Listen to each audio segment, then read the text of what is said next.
una oportunidad para compartir con ustedes este tipo de temas que son unos tópicos esenciales en lo que es laboratorio clínico. Hoy día vamos a abordar lo que es preanalítica, bueno, y interpretación de exámenes de laboratorio. He intentado abordar la parte de la preanalítica de los exámenes más rutinarios en lo que es laboratorio clínico, la parte de bioquímica, la parte de hematología, Bien la parte claro. de análisis y la parte también de, bueno, gasometría. Y al final he puesto un caso clínico para poder interpretar algunas cosas y englobar ciertas ideas de lo que vamos a poder ir tratando a lo largo de la charla de hoy. Yo soy Ángelo Valentino Laura Chávez, soy tecnólogo médico en el área de laboratorio clínico y bueno, sin más dilaciones, entremos en el tema. Ah, a ver, ya. Hoy día vamos a ver, bueno, una breve introducción a lo que es preanalítica en el proceso operativo de laboratorio. Una parte de bioquímica, una parte muy resumida de hematología, otra parte resumida de lo que es uroanálisis, y otra parte también, bueno, a modo de extra, ver lo que es preanalítica en gasometría arterial. Primero hay que contextualizar de qué estamos hablando. Imaginemos que una persona con ciertos signos y síntomas compatibles con diabetes, no sé, diabetes tipo 2, polifagia, poliuria, y siente que se marea cuando se para, y sus familiares le recomiendan que vaya a consultorio, que vaya con un médico. Entonces, el paciente va a los servicios de salud y probablemente le soliciten que se haga un examen de glucosa, un examen de hemoglobina glicosilada, un examen de perfil hormonal tiroideos, un perfil lipídico. Entonces va al laboratorio, él ya recibe todas las indicaciones para poder realizarse su análisis, va al laboratorio, le toman la muestra, se realiza el proceso analítico y le dan un resultado. Voy a poner el pluma. No, este no. Marcador, ya. Le dan un resultado. Acá ya estamos viendo que se delimitan tres momentos. Uno antes del análisis, otro después del análisis.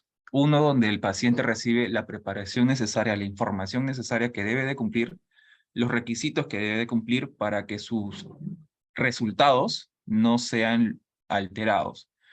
Otro momento donde ya se da el análisis de la muestra, que es la parte analítica, y otro donde se da después una interpretación clínica, un manejo de información, priorización de algunos datos críticos, cómo se archiva, cómo se maneja, tratamientos terapéuticos, eso de la parte post-analítica. Bueno, se puede ir a diferentes instituciones de salud, del Estado o privados, y bajo ese concepto, qué es un laboratorio clínico y qué son las BPLC, porque si nosotros estamos hablando o vamos a hablar de lo que es la analítica, tenemos que entender que eso es parte de algo, o sea, hay un todo en sí. Y el laboratorio clínico en sí es inherente a lo que es calidad, inherente a lo que es estandarización. Para ello nosotros tenemos que definir, pues tenemos que estandarizar la definición de un laboratorio clínico y qué son las BPLC. Para eso ya hay organismos internacionales que nos ayudan con estas definiciones. Por ejemplo, la norma ISO 15189 se define como aquel laboratorio dedicado al análisis biológico, microbiológico, inmunológico, químico, hematológico, etcétera. ¿Para qué? Bueno, para diagnosticar, prevenir y dar tratamiento a las enfermedades o la evaluación de los seres humanos. ¿Qué es lo que podemos medir en estos laboratorios? Pues moléculas, estructuras subcelulares, estudiar la morfología, cantidades, estudiar células, fluidos corporales como el LCR, líquido pleural, orina, etc. A modo de resumen, un laboratorio clínico nos va a dar información de variables clínicas, o sea, qué es lo que podemos medir. ¿En qué áreas podemos nosotros desempeñarnos? Por ejemplo, hematología, bioquímica, hemostasia, inmunología, parasitología, hematología, bioquímica. ¿Para qué realizamos estos exámenes? ¿Para qué nosotros eh, queremos que se estandarice ciertos procesos para que haya una correcta prevención, diagnóstico, pronóstico, tratamiento de enfermedades y todo em,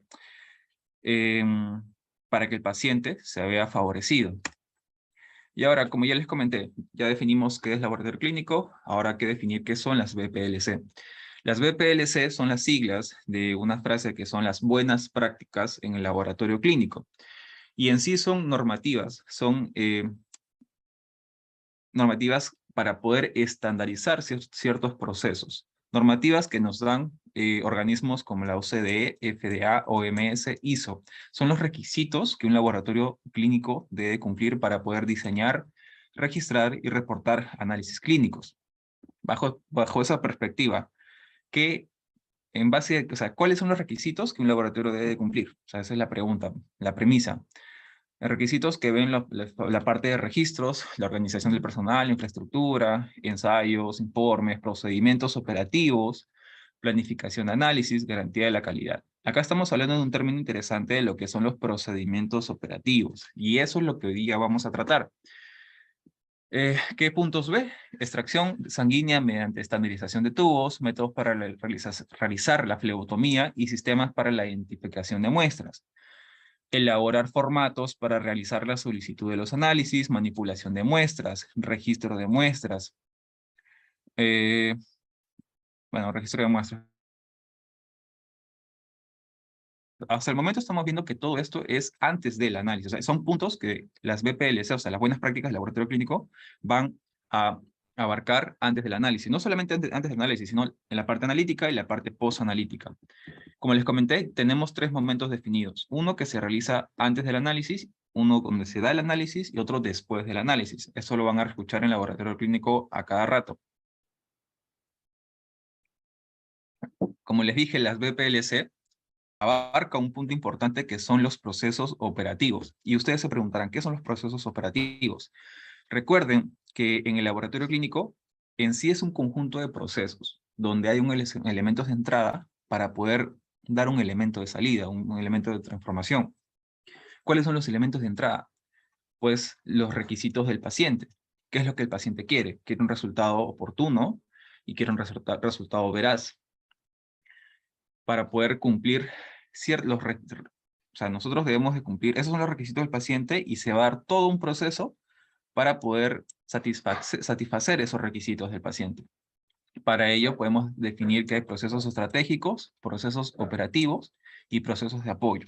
Y nosotros, a lo que nosotros hoy día vamos a hablar o abarcar, son netamente procesos operativos. Por ejemplo, ya les mencioné que hay 3 momentos bien definidos en el proceso laboratorial. Una parte preanalítica, una parte analítica y una parte postanalítica. Hoy día nosotros vamos a abarcar lo que es preanalítica. Preanalítica en el laboratorio clínico. ¿Y qué es lo que qué puntos nosotros abarcamos en la parte de preanalítica? Pues la preparación del paciente, recogida de la muestra o toma de muestra, cuáles son los dispositivos necesarios, qué formularios necesito para poder registrar la toma de muestra, bioseguridad, cuáles son los principios de bioseguridad que voy a seguir, requisitos de manipulación, requisitos de almacenamiento, las dificultades que se me pueden presentar en la toma de muestra, almacenamiento, transporte, etc. Eso lo abarca la parte preanalítica, porque hasta ahí, hasta el momento, no se da el análisis de la muestra. Se cumplen estos requisitos y pasa a la parte analítica. Pasan los criterios de rechazo y va a la fase analítica, donde recién se da el procesamiento de la muestra, el análisis de la muestra, el estudio de la muestra. Acá podemos encontrar, por ejemplo, si estamos hablando de bioquímica, las calibraciones del equipo, sus mantenimientos, controles de calidad, qué cálculo se usa, los valores esperados, referenciales, por ejemplo, limitaciones del método, valores o la linealidad del método. Y la parte post-analítica, estamos hablando, ok, ya se cumplieron los requisitos previos a realizar el examen, se da el examen y nosotros emitimos un resultado. ¿Cómo es que nosotros lo reportamos? ¿Cómo va a ser nuestro formato de reporte? ¿Qué es lo que vamos a reportar? ¿En qué unidades? ¿Cómo lo vamos a priorizar? ¿Cuáles son los valores críticos? ¿Qué acciones vamos a tomar en base a ese resultado? Si es que de verdad hay una correlación clínica con ese resultado con el paciente. Todo eso lo va a abordar la parte de la post-analítica. Y hasta el momento solamente estamos viendo la fase operativa del laboratorio clínico. Hemos visto cómo es que en general estamos yendo a cuestiones un poco más particulares. Esto es otra manera de poder esquematizar el proceso operativo dentro del laboratorio clínico. Ya les mencioné, preanalítico, analítico y postanalítico. Dentro de la preanalítica vamos a poder delimitar dos partes, una extralaboratorial y otra intralaboratorial.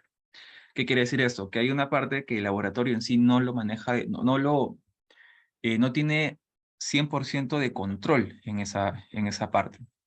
Por ejemplo, imaginemos que algunas pruebas de laboratorios, las solicitudes, la información que se le da al paciente para la preparación de la toma, no siempre, y no siempre lo da el personal propio del laboratorio, lo puede dar el médico, y no siempre se da la información a cabalidad. Y eso puede generar a largo plazo una interferencia o un sesgo al momento de la interpretación de resultados. Recordemos que estas fases no son independientes.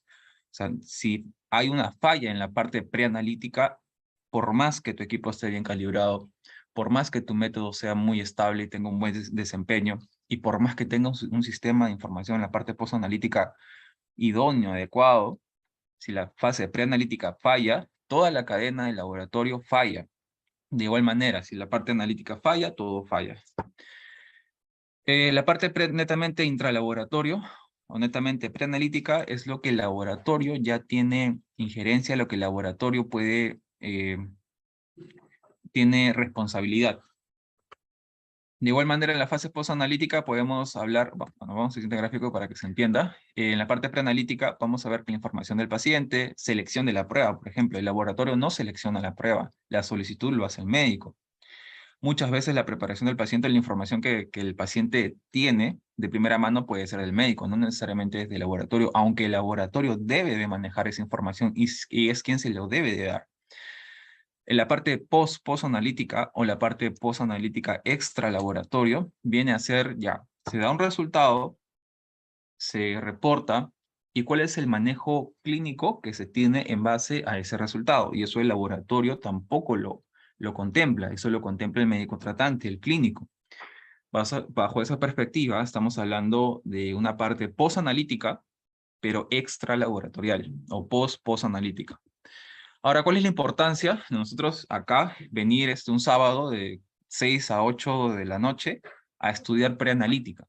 Recordemos que la preanalítica tiene una incidencia de error muy alto en comparación con las otras áreas. Por ejemplo, preanalítica, según Westcard, tenemos una incidencia de error del 60%. Y eso lo podemos encontrar con diferentes estudios, o comparar con diferentes estudios a una porcentaje parecido. Si tienen alguna consulta o algo, me gustaría que lo pongan en el chat y así lo podemos conversar, lo podemos resolver. Ya. Ok. Hoy día vamos a ver tema de preanalítica, preparación del paciente, toma de muestra, qué es lo que necesito, bioseguridad, requisitos de manipulación, requisitos de almacenamiento y dificultades que se pueden tener. Por ejemplo, en este estudio podemos ver que han identificado ciertos errores preanalíticos que se pueden haber en la parte del laboratorio, según qué sección del laboratorio se está analizando. Por ejemplo, ¿qué errores podemos encontrar? Muestras hemolizadas, muestras coaguladas, volumen inadecuado, muestras mal rotuladas o que simplemente no estén rotuladas, o que estén en un recipiente inadecuado, o que estén en un tubo incorrecto. ¿En qué áreas encontramos mayor cantidad? Al menos en este estudio pudieron identificar que en las pruebas de coagulación y hematología encontraron mayor incidencia de error. Ahora, si lo analizamos en base a de qué procedencia son esas muestras, pudieron identificar que las muestras procedentes de los servicios de urgencias o de UCI tienen mayor cantidad de errores preanalíticos. Ahora, ¿cuáles son las consecuencias de estos errores preanalíticos? Primero, bueno, veamos el estudio. De 35.431 estudios recibidos, se identificaron que hubieron 92 eventos adversos. Se encontró un evento adverso en un caso reportado que generó retraso en el diagnóstico. O sea, estamos hablando de retraso en el diagnóstico. 2 eventos adversos que generaron cambios en la terapia de los pacientes. ¿Cuáles son las consecuencias de los errores preanalíticos? ¿Cuáles son los requisitos del paciente que el paciente quiere cumplir? Eh, Resultados oportunos y resultados veraces. Si nosotros cometemos errores, estos resultados, o bueno, el tiempo de respuesta del laboratorio se va a prolongar. O si nos equivocamos en rotular en algo básico, eso puede generar el cambio, como por ejemplo lo que pudieron identificar en este estudio, del manejo terapéutico del paciente. Entonces ya estamos hablando ya de que puede haber una afectación directa a la vida del paciente. Ahora nosotros recordemos que vamos a poder evaluar diferentes tipos de pruebas en el laboratorio. Pruebas de coagulación, pruebas referidas a hematología, bioquímica, gases arteriales, uroanálisis. Y por ejemplo, en bioquímica podemos medir gran cantidad de analitos. Por ejemplo, glucosa, nitrógeno ureico, urea, ácido úrico, colesterol, proteínas, albúmina, etc. Sin embargo, la preanalítica es algo que se va a estandarizar independientemente de qué tipo de prueba sea, porque hay ciertas indicaciones que son precisas para cierto analito. Sin embargo, hay estándares que se deben de seguir independientemente de la prueba. Por ejemplo, vamos a ver, bueno, la bioseguridad. La bioseguridad es algo que se tiene que seguir independientemente de la prueba, de qué tipo de área sea, seguir los principios. Si estamos hablando de preanalíticas, también vamos a tener que hablar de lo que es bioseguridad, porque parte de la preanalítica es la toma de muestra, es el contacto con el paciente, es estar expuesto a ciertos agentes biológicos, y para ello nosotros tenemos que tener las consideraciones necesarias y conocer los principios de la bioseguridad, como cuáles: principio de universalidad, principio de contención, principio de eliminación de residuos. ¿A qué me refiero? Por ejemplo, probablemente ya conozcan lo que es el principio de universalidad, que viene a ser referido a lo que es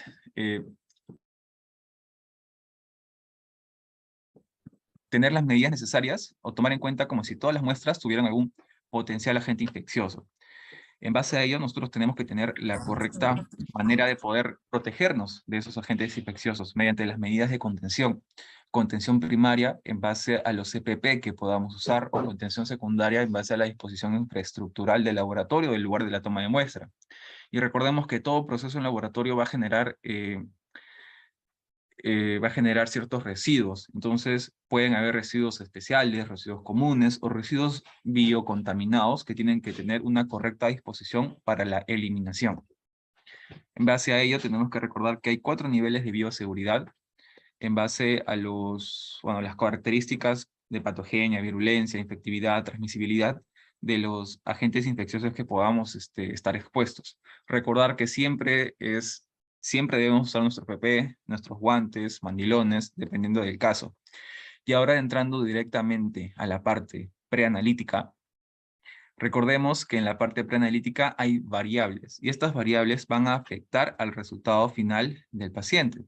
Hay variables que podemos modificar, hay variables que no podemos modificar.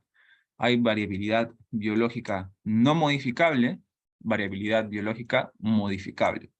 ¿Qué quiere decir esto? Nosotros no podemos modificar la edad del paciente, no podemos modificar el sexo del paciente, no podemos modificar la etnia del paciente o un estado como embarazo, por ejemplo.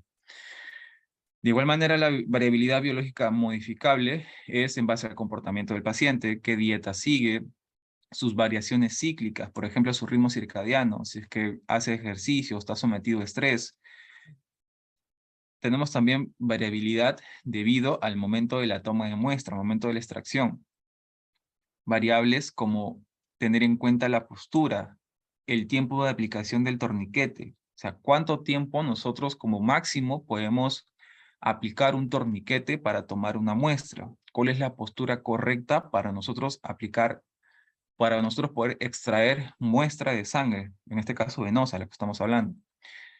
Variabilidad debida a la muestra, cuáles son las características físicas, estabilidad de los constituyentes, si hay un efecto matriz, o no sé, por ejemplo, si es inerte algunas sustancias, o si interactúa con algunas cosas, con el recipiente, cosas así.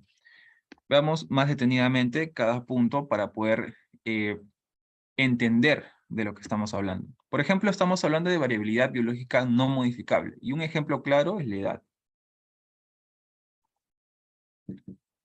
¿A qué se refiere esto? En este caso, más que todo, los valores referenciales. Por ejemplo, en el caso de pacientes mayores de 15 años, los niveles de fosfatasa alcalina van a ser diferentes en comparación con pacientes menores de 15 años. Los pacientes pediátricos van a tener mayor concentración de fosfatasa alcalina en comparación de pacientes que tienen una edad superior a 15 años. ¿Y a qué se debe esto? Porque en sí no es algo que nosotros podemos modificar, porque es un estado normal. ¿Por qué? Porque los pacientes pediátricos, recordemos que están en proceso de crecimiento, y el proceso de crecimiento está el crecimiento óseo, en los cuales vamos a poder identificar que va a haber un proceso de osteogénesis mediado por los osteoblastos, en los cuales vamos a poder encontrar que los osteoblastos tienen enzimas como la fosfatasa alcalina, la osteocalcina, y en este caso la fosfatasa alcalina va a va a funcionar como sacar el fósforo inorgánico y para que pueda precipitar y formarse hueso. Bajo ese concepto, recordemos que la fosfatasa alcalina va a generar la precipitación de fosfato cálcico en los huesos, absorción de fosfatos por el intestino, síntesis de proteínas císticas, hidrólisis de los ésteres fosfatídicos del riñón y del hígado. Otro ejemplo es la bilirrubina en los neonatos. Continuemos. La variabilidad biológica modificable, consumo de alcohol, tabaco. En este caso, por ejemplo, son ya cuestiones modificables, son comportamientos del paciente que en base a la ingesta de ciertos componentes puede alterar algún examen en laboratorio. No le vamos a decir al paciente, ok, el paciente le pregunta, ¿puedo tomar, no sé, puedo beber antes de hacerme la prueba de glucosa? ¿Ustedes qué le dirían? Obviamente que no. Pero todo ello tiene una explicación bioquímica. Por ejemplo, veamos el caso del alcohol. ¿Qué nos genera si es que nosotros, o sea, si el paciente no viene, o sea, si el paciente viene alcoholizado o es un paciente con alcoholismo crónico, por ejemplo?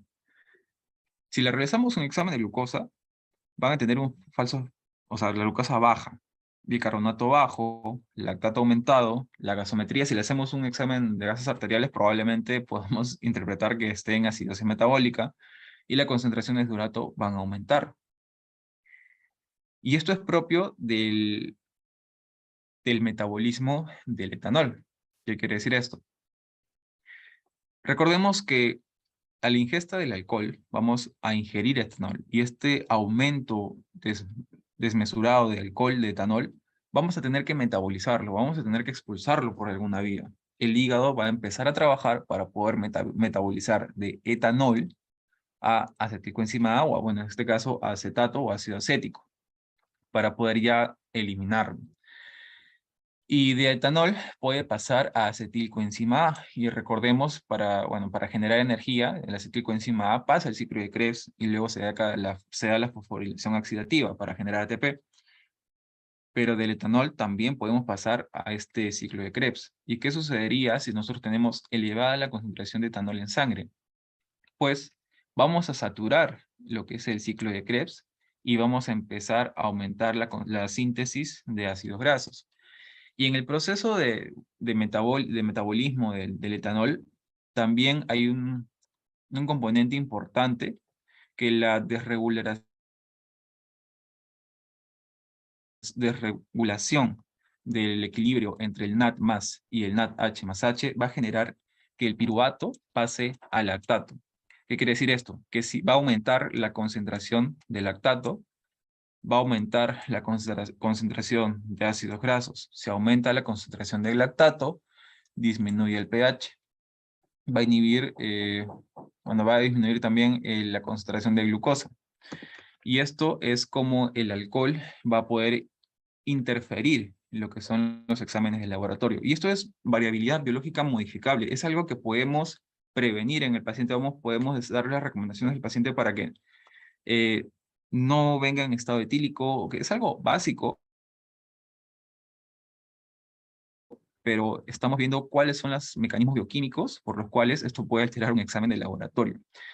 A manera de que se puedan explayar un poquito más, acá les dejo cuáles son los mecanismos por el cual el alcohol altera ciertos parámetros. El tabaco podemos encontrar que aumenta, bueno, en este caso es tabaquismo crónico y tabaquismo agudo. La hemoglobina puede aumentar, eosinófilos disminuyen, neutrófilos puede aumentar, monocitos también pueden aumentar y otros también valores. Pero más que nada se ve aumentada la hemoglobina. Otra cosa importante que tener en cuenta es la postura. ¿Por qué? Porque muchas veces es algo que no se toma en cuenta en el momento de la extracción sanguínea en los lugares en los de toma de muestra. Por ejemplo, viene el paciente, se le toma la muestra y se lo despacha. O sea, muchas veces en lugares privados es como se maneja, porque el tiempo técnicamente es dinero. Sin embargo, esto va en contra de lo que son las BPLC. ¿Qué quiere decir esto? Que si bien es cierto, ISO nos da los requisitos que debemos de cumplir, hay manuales que nos van a dar estándares que vamos a tener que poner en práctica. Manuales como cuáles. La GP41 en su 7ª edición de CLSI, donde vamos a poder encontrar todos los puntos necesarios para una colección de muestra venosa por venopunción. O sea, todos los acápites de toma de muestra que vamos a ver más adelante, lo van a poder encontrar en el manual de CLSI GP41 en la 7ª edición. Bueno, variabilidad en base a la postura, y es algo que el manual también hace mención en base a la postura. ¿Y por qué? ¿Por qué la postura es algo importante? Ustedes habrán sentido que cuando se sientan o están echados y de la nada se paran, sienten algún mareo. ¿Cómo se llama eso? Eso se llama hipotensión ortostática. ¿Qué quiere decir esto? Que cuando nosotros estamos en una posición de pie o sentado, perdón, cuando estamos en una posición de pie, perdón, cuando estamos echados y de la nada nos paramos, el volumen plasmático va a disminuir en un 12%. Y esto es porque la gravedad va a hacer efecto y va a generar una disposición de los líquidos plasmáticos diferentes, va a haber una pequeña extravasación. Y esto genera, si hay menor volumen plasmático, hay menor presión. Por lo tanto, se da un pequeño leve mareo. Y es lo que nosotros conocemos como hipotensión ortostática. Y esto cambia si estamos en posición echada o en una posición erguida, parada. ¿Y esto cómo afecta a los valores de laboratorio? Si estamos hablando de una disminución de un volumen plasmático, recordemos que hay en la sangre. En la sangre tenemos tres componentes, bueno, glóbulos rojos, tenemos una parte, elementos formes, y lo que es la parte líquida, el plasma. Los elementos formes tenemos glóbulos rojos, glóbulos blancos y las plaquetas. Y recuerden que para hablar de concentraciones estamos hablando ya de un soluto, de un solvente. Y si disminuimos el solvente, la concentración del soluto va a aumentar. ¿Qué quiere decir esto? Que puede aumentar la hemoglobina, puede aumentar la glucosa, pueden aumentar las proteínas, puede aumentar el calcio, los triglicéridos.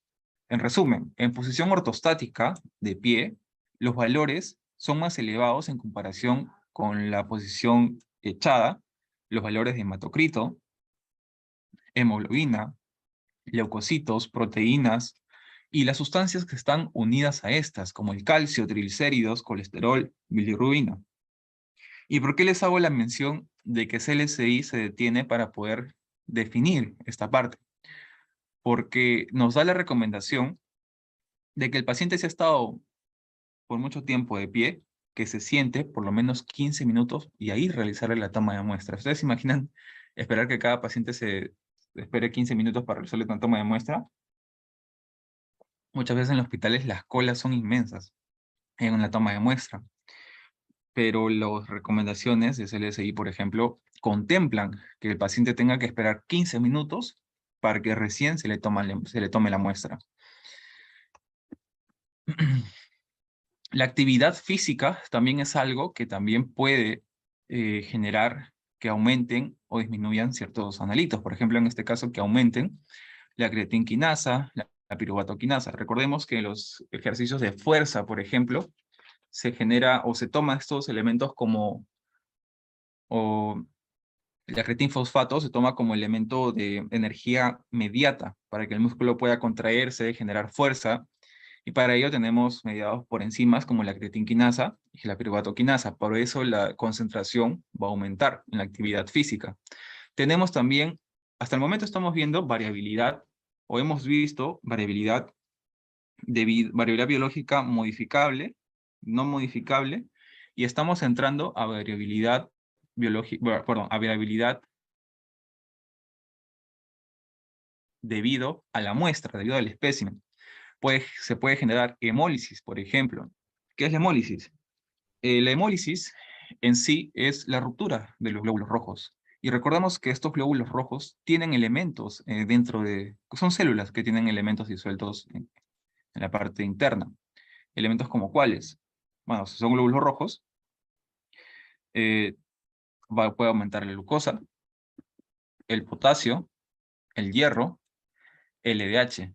Son enzimas que tienen AST, ALT.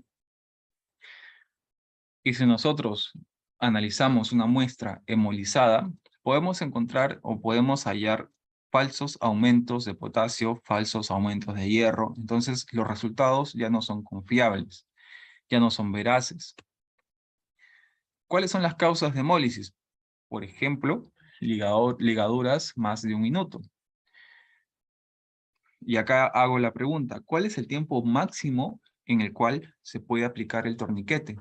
¿Es necesario realizar siempre torniquete, o sea, siempre ligar a un paciente?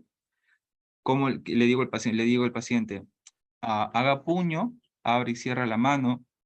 ¿Y qué le digo? ¿Siempre es necesario que haga puño? ¿Siempre es necesario que abra y cierre la mano? O sea, esos son interrogantes que CLSI nos responde en su manual. Limpieza del área. Por ejemplo, limpiamos, no dejamos que seque, tomamos la muestra y se puede generar hemólisis. Adaptación de la aguja, calibre de la aguja. Si estamos hablando...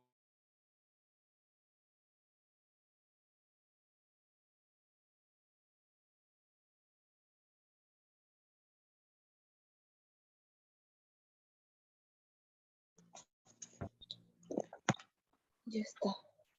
recolecciones con jeringa, que el émbolo puede generar... Uy, conexión inestable me sale. A ver... Sí, estoy en internet. Ya, sigamos. Solo que internet se bloqueó un ratito. Causas de hemólisis. Recolección con jeringa. La presión del émbolo que vamos a poder generar, si es que en caso se tome como una jeringa, cosa que no es lo recomendable y que no se debería hacer, porque ahora lo que se usa son los sistemas al vacío, se genera hemólisis por la fuerza, por la presión que genera el émbolo. Ahora, otros errores preanalíticos, hasta el momento estamos viendo errores preanalíticos como muestras hemolizadas, ahora vamos a ver lo que son muestras lipémicas. Seguro ustedes han visto en el laboratorio, cuando toman muestra, lo centrifugan o lo dejan un momento, una hora, por ejemplo, se va a sedimentar, se va a separar. Y vamos a poder observar que hay algunos sueros que son medio lechosos, parece yogur. ¿A qué se debe esto? Probablemente ya saben que es grasa, pero ¿qué exactamente? Recordemos que al momento, o sea, puede ser un paciente con alguna dislipidemia o con una mala dieta, una pésima dieta muy alta en grasas.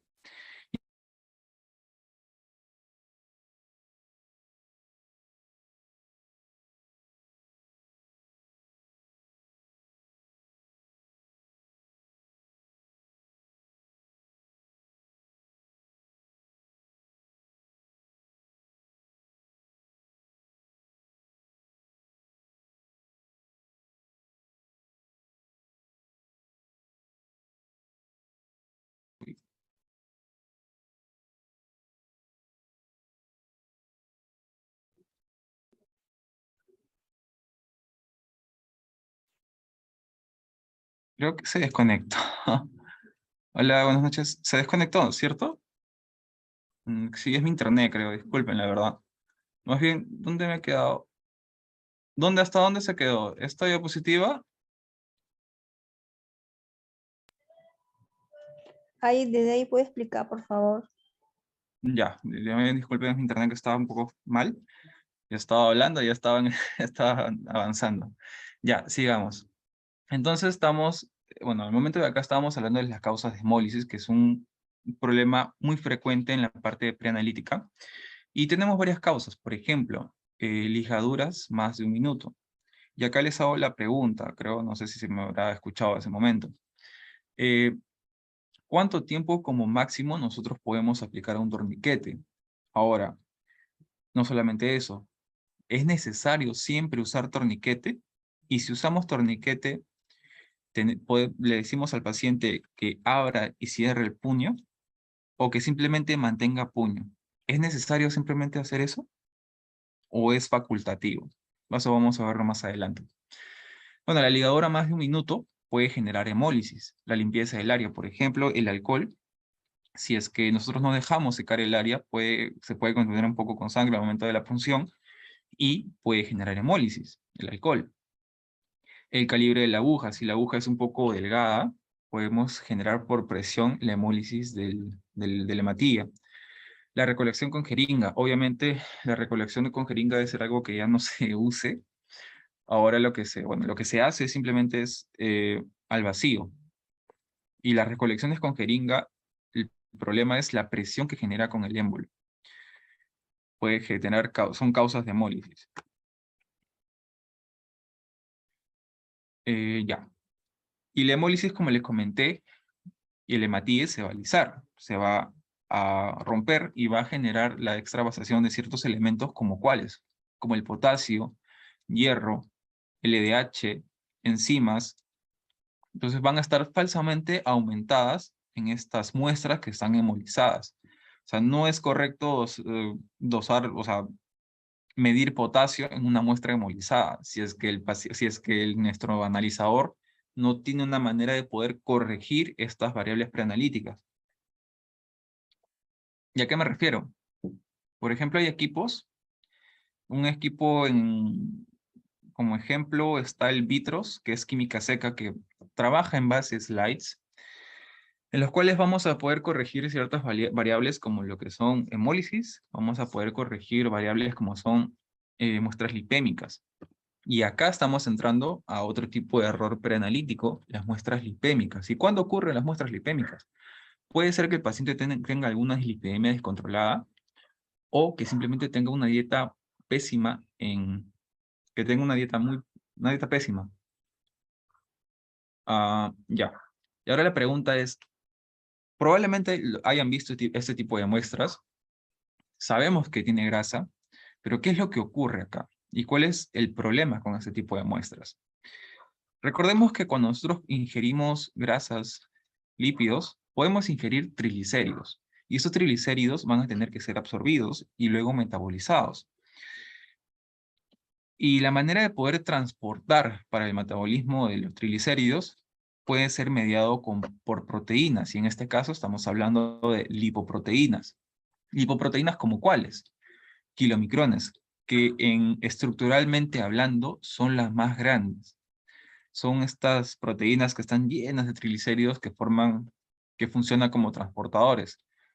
Entonces, en estas muestras, este suero está saturado de kilomicrones, principalmente hablando.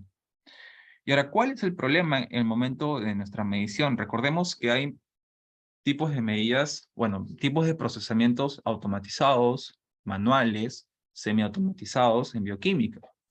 ¿Y cuáles son los fundamentos que podemos encontrar en bioquímica?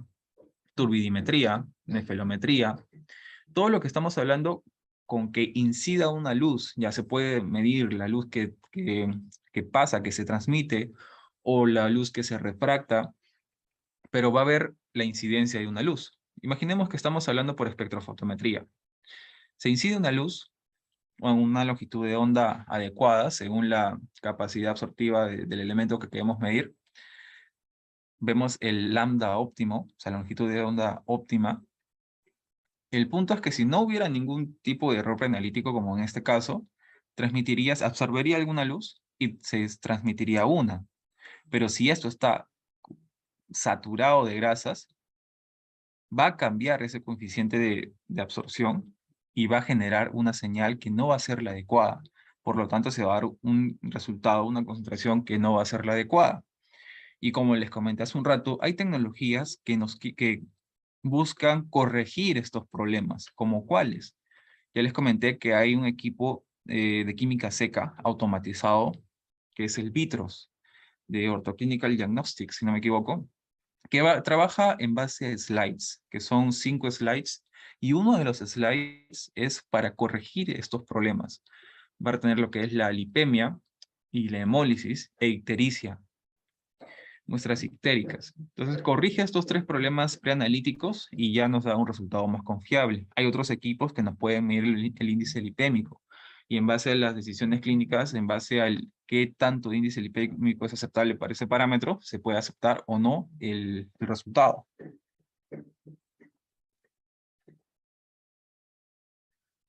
Recuerden que en preanalítica, siempre, bueno, en el laboratorio siempre se tiene que manejar los criterios de rechazo. Criterios de rechazo como cuáles: identificación inapropiada de la muestra. Eso es básico. Tubo equivocado de recolección. No le voy a hacer una prueba de hemostasia a un paciente en un tubo lila o un tubo amarillo, ¿no? Cantidad de sangre insuficiente, muestra de sangre hemolizada, transporte inapropiado de la muestra, llenado insuficiente o tubo anticoagulado. Por ejemplo, en gasometría arterial, muestras arteriales coaguladas.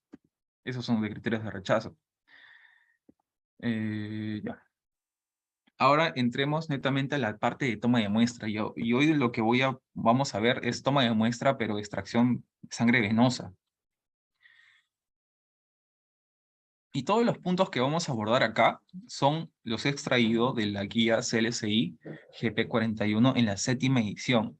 Ustedes lo pueden encontrar en internet. En sí, no es de acceso libre porque tiene un costo esa guía, pero sí lo pueden encontrar en internet o en grupos de Telegram también referidos al laboratorio.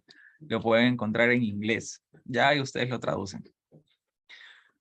Normalmente una mesita de toma de muestra podemos encontrar estos elementos, ¿no? Alcohol etílico, podemos encontrar algodón, podemos encontrar este torniquete, eh, agujas de mariposa, tubos al vacío, holder, las agujas. Y ahora la pregunta es, ¿todos los elementos acá están correctos? ¿Todos los elementos acá son los recomendados por CLSI? Por ejemplo, vamos a ver que el algodón no es lo más recomendado según CLSI. El alcohol, recordemos que hay alcohol etílico, alcohol metílico, alcohol isopropílico, 70%, 90%. ¿Qué alcohol usamos? Bueno, CLSI no nos recomienda el etílico. ¿Qué nos recomienda? ¿Qué más? ¿Qué más? Esto obviamente descartarlo.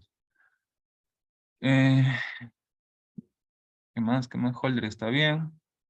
Esto, acá hay una observación, eso vamos a verlo más adelante. Como les comenté, toda la información que podemos ver, vamos a poder encontrarlo en la guía GP41 de CLSI. Tenemos que definir qué aguja vamos a usar, si es en mariposa o es la normal. Y bueno, siempre tenemos que recordar que al paciente se le tiene que identificar. La identificación del paciente, preguntarle su nombre completo, ubicarlo en tiempo y espacio. Fecha de nacimiento y sexo, y pedirle una prueba de identificación. O sea, que el paciente tiene que verificar o tiene que dar algo para poder nosotros verificar su identificación. Seleccionar bien el lugar, el sitio de punción. Y CLSI nos da una jerarquía de lugares que podemos priorizar como lugares de punción. En este caso tenemos el sitio 1, 2 y 3. Ya, entonces recordemos, viene un paciente, lo recomendable es que el paciente espere sentado 15 minutos y ahí recién se le toma la muestra, se identifica el paciente, se rotula el tubo se identifica dónde se va a puncionar, en qué vena, se aplica el torniquete en caso sea necesario. O sea, ¿cuándo no es necesario aplicar torniquete? Probablemente ya lo sepan. Cuando la vena es visible. Hay pacientes que tienen venas prominentes. Hay pacientes, por ejemplo, que se dedican al gimnasio y tienen unas venas bien gruesas. En ese tipo de pacientes no es necesario aplicar el torniquete. CLSI nos dice, o sea, si la vena se ve, no es necesario aplicar torniquete. Si aplicas torniquete, como máximo debes de ponerlo 1 minuto. Si te pasas del minuto, saca el torniquete, espera 2 minutos y vuelve a poner el torniquete.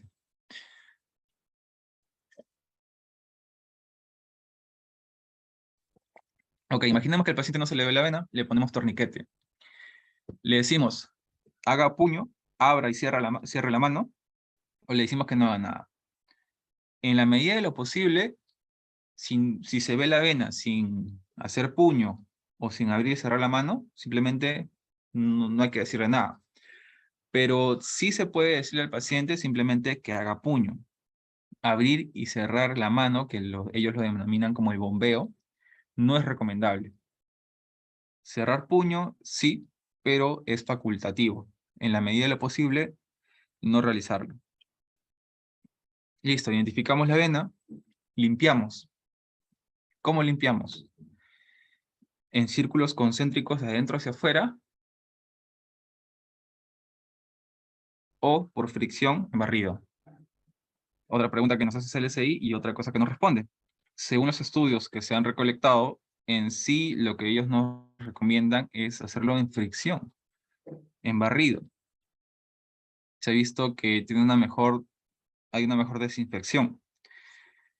Ahora, ¿con qué tipo de alcohol? ¿Alcohol etílico? ¿Alcohol isopropílico? ¿Con qué limpio? ¿Con algodón? Ya. Por ejemplo, ¿con qué limpio? CLSI nos recomienda que la limpieza se realice con gasas, con elementos que en sí no dejen algún rastro de pelusa. Y nos recomienda que se limpie con alcohol isopropílico al 70%.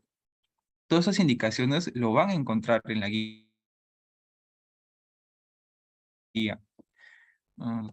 Listo. Ingresamos en 30 grados, colocamos el holder y luego el tubo de extracción. Recolectamos la muestra, homogenizamos según la cantidad de inversiones que tenga estandarizado el tubo en el inserto, y ahora tenemos que identificar cuál es el orden de extracción de tubos.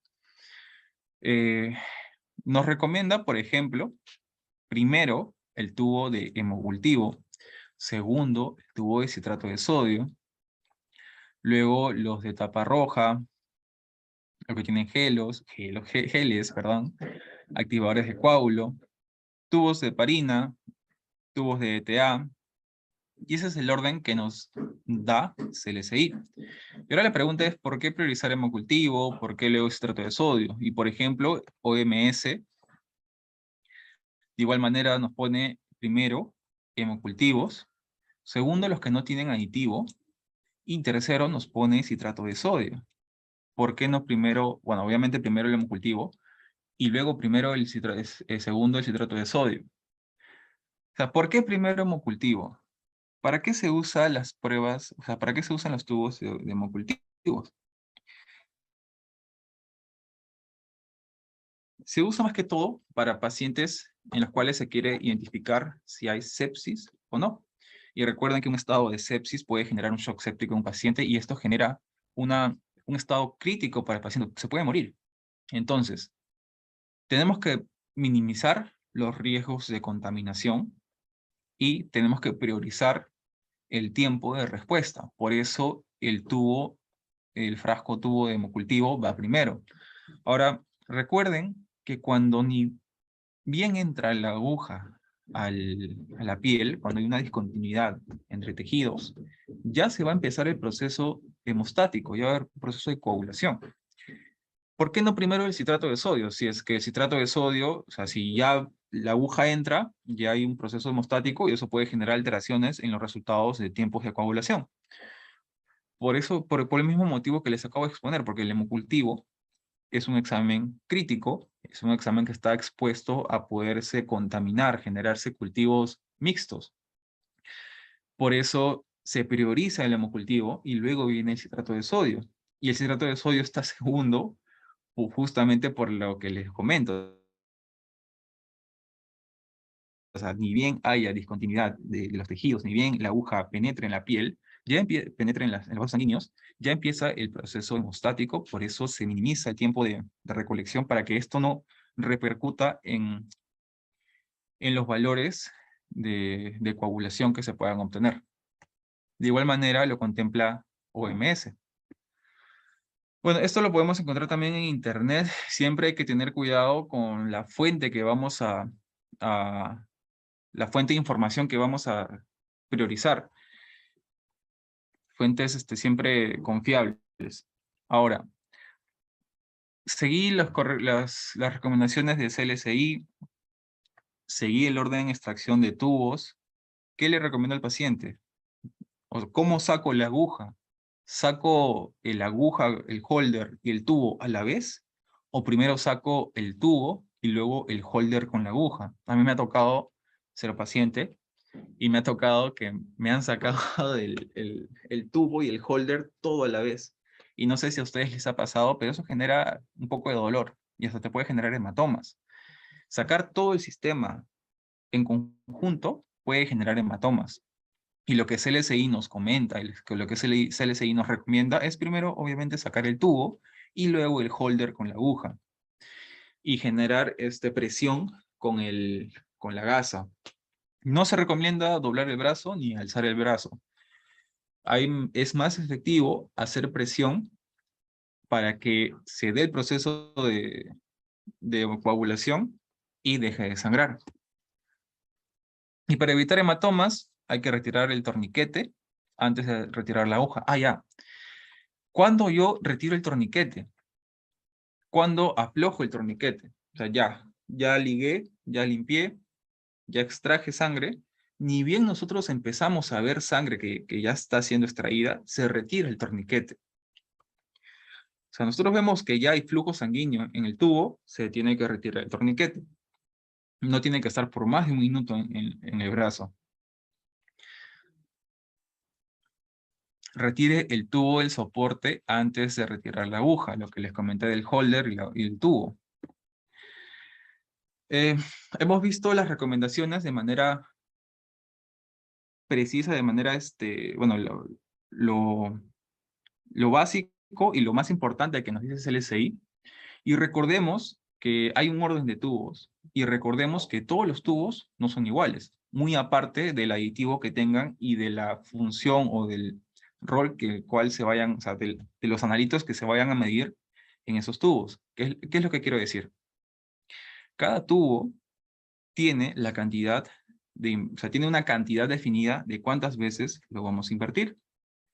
Tiene unas gravedades definidas a cuántos lo vamos a someter para centrifugarlo. ¿Y a qué me refiero? Como les comenté, las buenas prácticas del laboratorio clínico es técnicamente estandarizar todo lo que se puede en laboratorio. Y nosotros para estandarizar tenemos que tener unidades que se cumplan en el laboratorio de 3.500 metros sobre el nivel del mar o en laboratorio X en Lima, que tenga su centrífuga grande o una centrífuga pequeña. ¿Qué quiero decir? Que recuerden que la distancia desde el rotor hasta la muestra no siempre es la misma entre centrífugas. O sea, el radio puede variar. Y si el radio varía, y si nosotros lo sometemos, por ejemplo, la centrífuga con un radio de 10 a 2.500 revoluciones por minuto, por 10 minutos, va a ser lo mismo someterlo en otra centrífuga con radio de 20 a 2.500 RPM por 10 minutos, la fuerza a la cual va a ser sometida esa muestra va a ser la misma, obviamente va a ser distinto. Y por eso no se debe de estandarizar en base a RPM por minutos. Se estandariza en base a gravedades. Porque las gravedades soslaya eso, o sea, el tema del radio del rotor. Ya estamos hablando de una medida de fuerza a la cual se va a someter la muestra y es independiente del radio. o se tiene que hacer las conversiones necesarias para que se pueda someter a las gravedades en las cuales se recomienda. Y ahora, ¿dónde consigo esta información? ¿Dónde consigo la información a qué gravedad tengo que centrifugar mi tubo amarillo? Eso depende del fabricante. Cada tubo dado por el fabricante, su proveedor, tiene un inserto, tiene una ficha técnica donde se da estas recomendaciones. Ahora que el laboratorio no lo solicite y no lo maneje, es otra cosa.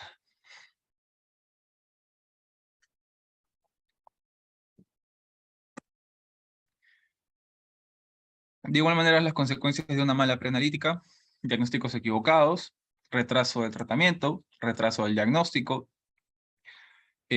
repetir la toma, incomodidades para el paciente, gasto de recursos económicos por parte del paciente, por parte del laboratorio, exámenes repetidos, procedimientos terapéuticos innecesarios, riesgos para el paciente y pueden haber problemas legales. Como les comenté, el proceso de centrifugación es poder separar en base a las densidades ciertos analitos. Y la centrifugación también es un paso crucial en parte de la preanalítica. Porque si nosotros no tenemos estandarizado este proceso, podemos ver que pueden ocurrir este tipo de problemas. No sedimenta bien, y lo que ocurrió fue, por ejemplo, es que pudimos observar que los tubos, o bueno, un tubo en específico, estaban siendo centrifugados en diferentes tipos de velocidades, y eso generaba que no hay una correcta centrifugación, y eso generaba que de un mismo tubo pueden haber resultados discordantes. Por eso hay recomendaciones que como máximo, bueno, la separación se debe ver en 2 horas, como máximo. Ahora, también recordemos, hasta el momento hemos visto preanalítica en general, aplicable, bueno, toma de muestra en la parte de bioquímica, hemos hablado de glucosa. Veamos preanalítica en gases arteriales. Probablemente lo vean, no sé, si trabajan en un hospital o no sé, pero es algo que también les vayan a mandar a tomar muestras arteriales. Recordemos que este tipo de muestras es para poder evaluar el estado ácido-base del paciente y el estado de oxigenación. Por eso que nosotros queremos obtener muestras arteriales, muestras donde las presiones de oxígeno son correspondientes a una muestra arterial y las presiones parciales de CO2 también corresponden a este tipo de muestras. ¿Y cuáles son los principales errores preanalíticos que podemos encontrar acá? Muestras coaguladas, muestras con burbujas, muestras que no han sido, con mucho tiempo de almacenamiento, muestras diluidas. ¿Y qué es lo que ocurre? Por ejemplo, no sé si les ha pasado, o no sé si ustedes han visto en el lugar donde trabajan, que hay 2 tipos de anticoagulante en este tipo de muestras. Hay heparina de sodio y heparina de litio. La heparina de sodio, que es líquida, son agujas preparadas para poder tomar este tipo de muestras. ¿Y cuál es el problema con este tipo cuál es el problema con este tipo de anticoagulante, con la heparina de sodio preparada, líquida? Que la heparina en sí no está estabilizada, o sea, tiene cargas negativas en la molécula, y estas cargas negativas, recuerden que positivo con negativo se atraen, y parte de las gasometrías arteriales es dosar o es analizar concentraciones de potasio, concentraciones de calcio y concentraciones de sodio. Y la heparina, al no estar balanceada, al tener cargas negativas, va a atraer a estos electrolitos. Y en el resultado vamos a poder ver falsos, o sea, falsos resultados de potasio y calcio disminuidos, cosa que se corrige con la heparina de litio, que está correctamente balanceada. Otro error que también podemos encontrar son las burbujas. Muchas veces este tipo de muestras o lo toman el médico o también lo toma el personal del laboratorio. Y a veces el médico no conoce de lo que es preanalítica y toma la muestra y deja bastantes burbujas. Y recuerden que algo que queremos tener o que queremos hallar en este tipo de muestras de gasometría arterial es el estado de oxigenación del paciente.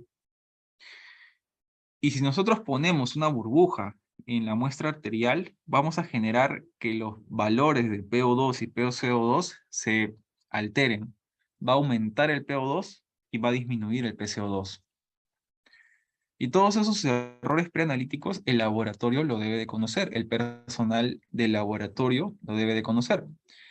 Debe tener sus criterios de rechazo, muestras sin burbujas, muestras que no están coaguladas. O sea, muestras coaguladas, rechazadas. Muestras con burbujas, rechazadas. En teoría, si son muestras con heparina de sodio, se debería rechazar, pero muchas veces hay hospitales que no cuentan con el presupuesto, qué sé yo, para obtener estas jeringas de litio, con heparina de litio. Y el tiempo máximo para poder analizar este tipo de muestras es 30 minutos. ¿No estamos? Ya. Creo que es Uro. Déjenme ver. Sí, es Uro. Ya. Hemos visto preanalítica en bioquímica, preanalítica en gases arteriales, y ahora vamos a ver unos asuntos en lo que es uroanálisis. Vamos a avanzar un poquito porque si no, no vamos a acabar. Imaginemos que el paciente, el mismo paciente del inicio, va a hacerse un examen de orina. Siente ardor al orinar, dolor lumbar, picazón, y va al laboratorio. En el laboratorio le dan la información necesaria, o sea, los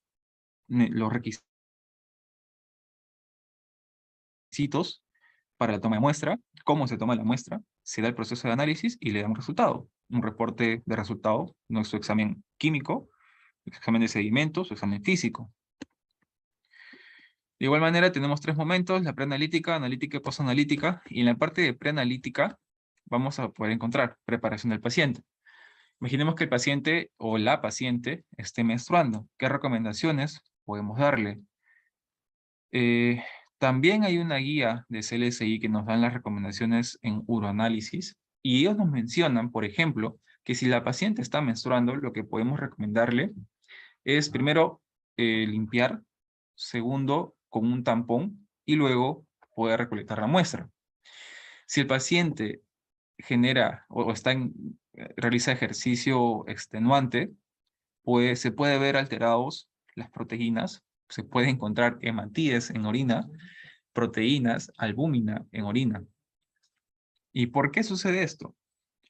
El estado del ejercicio, por ejemplo, va a generar un estado de aumento de presión sanguínea. Y el aumento de presión sanguínea va a aumentar la presión de filtrado glomerular. ¿Qué quiere decir? Que en el momento de la filtración glomerular, recuerden que las proteínas en sí no pasan. Las proteínas, la albúmina, no pasa. ¿Por qué? Porque es una proteína grande por sus cargas, pero si la fuerza, la presión es favorable para el paso de esta albúmina, van a generar pase de ciertas moléculas. Y es que por eso podemos encontrar proteínas o hematíes en pacientes que que hacen ejercicio extenuante. Podemos encontrar hasta cuerpos cetónicos. No se recomienda el consumo de alcohol.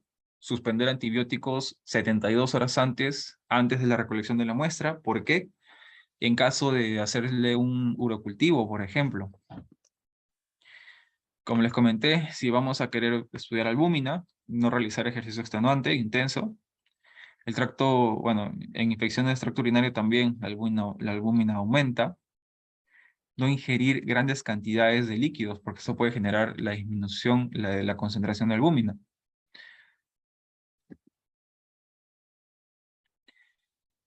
El sexo del paciente también es un factor que se tiene en consideración en la parte preanalítica.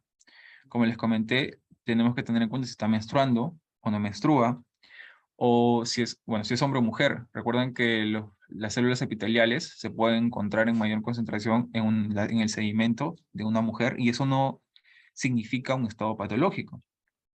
Es normal. Capacidad para recolectar.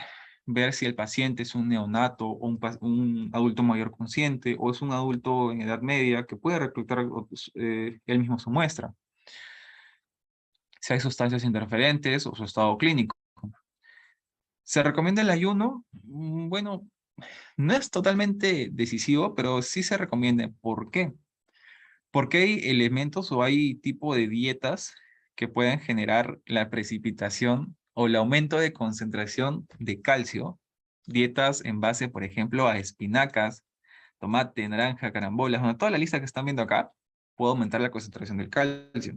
Y si estamos en un estado de deshidratación o el paciente no toma agua, esto puede generar que precipite y se formen cristales de oxalato de calcio. De igual manera, los estados de deshidratación pueden generar cristales de ácido úrico, cristales de oxalato de calcio. Todas estas consideraciones se deben de tener en cuenta en la parte preanalítica. Y vean cómo esta parte preanalítica nos sirve para poder discernir, para poder interpretar un examen de orina. La toma de muestra. Hay 4 técnicas principalmente. Recolección por micción espontánea, por bolsa recolectora, cateterismo transuretral, punción suprapúbica. Y todas las muestras son tratadas por igual. Todos tienen los mismos criterios clínicos, los mismos criterios de evaluación. No. A ver, un ejemplo claro.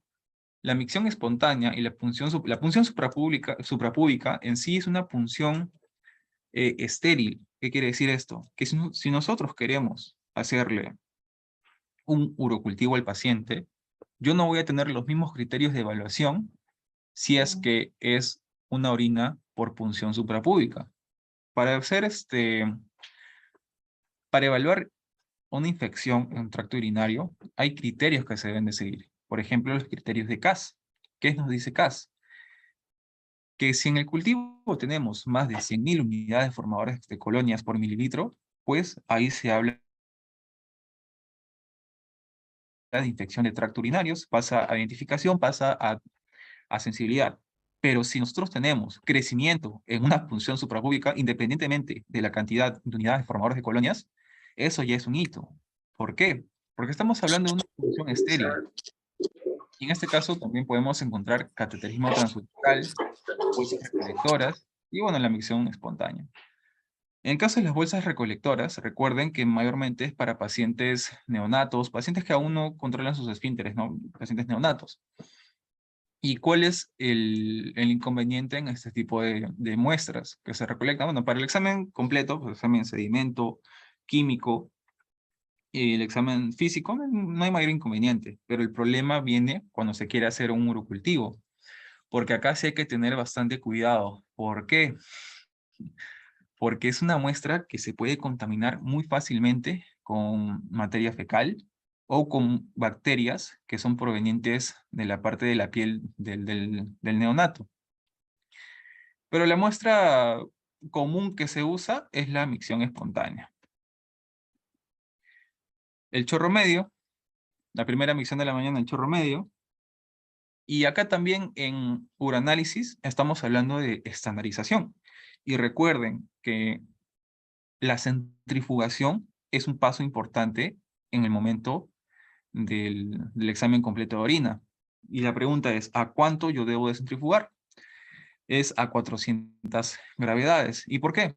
Bueno, hay estudios en los cuales se han hecho que han querido poder observar eritrocitos dismórficos y han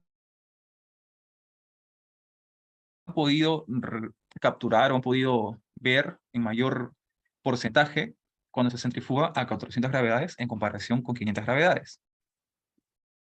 ¿Cómo es el proceso para poder recolectar la muestra? ¿Y qué nos dice CLSI? Por ejemplo, ok, el laboratorio es quien tiene que manejar esta información. El personal del laboratorio es quien tiene que darle la información al paciente verbal, por escrito, y esa información por escrito debe tener imágenes para que el mismo paciente pueda recolectar su muestra. ¿Y cuáles son los pasos? Primero, lavarse las manos, limpiarse los genitales, recoger a la primera hora de la mañana. Hay micciones espontáneas. De la primera micción espontánea se puede recolectar la segunda. O sea, hay una organización para la estandarización europea en lo que es uranálisis.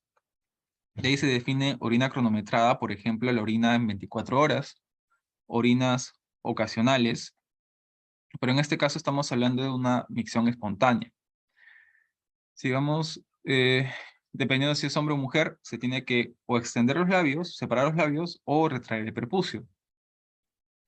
Y recolectar lo que es el chorro medio. ¿Cuánto tiempo como mínimo debe estar la orina en un paciente para poder ser recolectada? 4 horas, según nos dice CLSI, según nos dice los lineamientos europeos para uroanálisis, y eso es parte para microbiología. Y obviamente no tocar el interior del bote porque se puede contaminar. ¿Cuánto es el tiempo como máximo, temperatura ambiente, que se puede esperar para el análisis? Se tiene que esperar por lo máximo 2 horas. Ok, no puedo llevarlo en 2 horas. ¿Qué es lo que hago? Y aquí hay que evaluarlo bien y aquí hay que ver si es que el laboratorio, qué es lo que va a decidir. ¿Lo refrigero o no lo refrigero? ¿Qué es lo que pasa si es que yo lo refrigero? Ok, o sea, los lineamientos europeos y CLSI me dicen que sí lo puedo refrigerar de 2 a 8 grados Celsius, pero ¿qué es lo que sucede? Hay que tener en cuenta que si nosotros lo refrigeramos, podemos generar la precipitación, por ejemplo, de uratos, de fosfatos, y esto puede generar cierta interferencia. Bueno, las recomendaciones generales: primera hora de la mañana, por lo menos 4 horas en la vejiga, recoger la muestra en un frasco estéril, lavarse muy bien los genitales, empezar, bueno, chorro medio, recolectar el chorro medio, llenar las 3/4 partes del frasco de orina. En lo posible, si es que hay sangrado menstrual, evitar recoger, pero ya les comenté que sí se puede realizar con un paso previo, usar un tampón. Llevarlo rápido al laboratorio, esperar como máximo 2 horas. La muestra tiene que ser analizada por el laboratorio en menos de 2 horas. Y si es para microbiología, para un urocultivo, con mucho mayor razón. Y me ha tocado ver muchas veces en los servicios de uranálisis, bueno, en un hospital X, muy conocido, a manera de anécdota, una vez vino una muestra en un biberón, o sea, fue algo anecdótico, algo que nos sacó risas, pero es algo que sucede. ¿Y por qué sucede? ¿Por qué el laboratorio lo acepta? Muchas veces porque no hay presupuesto, porque el personal en sí puede estar capacitado, pero los pacientes capaz no tengan el presupuesto necesario para poder comprar. El Estado tal vez no lo provee. X factores. Entonces, recipientes inadecuados en teoría se deben de rechazar. Codificación incorrecta es algo básico, se rechaza, recipiente inadecuado, muestras duplicadas, cantidad insuficiente, muestras inadecuadas, muestras que están mal tapadas, muestras que se están chorreándose por los costados. Y si están con más de 2 horas sin almacenamiento, también se descartan. ¿Cuál es el volumen ideal? Bueno, estos frascos estériles de boca ancha tienen que tener un volumen, bueno, tienen que recibir por lo menos 50 mililitros. Hay diferentes tipos, dispositivos de recolección de orina, frascos estériles de tapa ancha, bolsas colectoras. Muchas veces estos frascos estériles tienen un sistema al vacío. Bueno, tener en cuenta las consideraciones de bioseguridad. No vamos a poder estar manipulando de esta manera, sin guantes, sin nada. Hay que tener en cuenta todas las medidas de contención posibles para poder manipular ese tipo de muestras. En caso de transporte, bueno, OMS nos recomienda el triple empaque, si es que es un caso de transporte interprovincial. Recordar que no hay que exponerlo a la luz ni al calor. Mantener en refrigeración dependiendo. Recuerden que puede generar cierta precipitación de algunos cristales. Se puede generar o se le puede poner ciertos bacteriostáticos para conservar en el caso de uranálisis. Sí, por ejemplo, podemos usar ácido clorhídrico, ácido bórico. Bueno, el transporte, temperatura 2 a 8 grados Celsius. Ya. Si vamos a poder dosar, por ejemplo, albúmina, la temperatura ambiente es estable hasta 7 días. O sea, la temperatura va a ser un factor que va a poder conservar ciertos analitos en medida de la cantidad de días. Por ejemplo, albúmina vamos a poder analizarlo a temperatura ambiente como máximo en 7 días, va a ser estable, y si lo congelamos hasta 5 meses, y así sucesivamente con este tipo de analitos. Ya.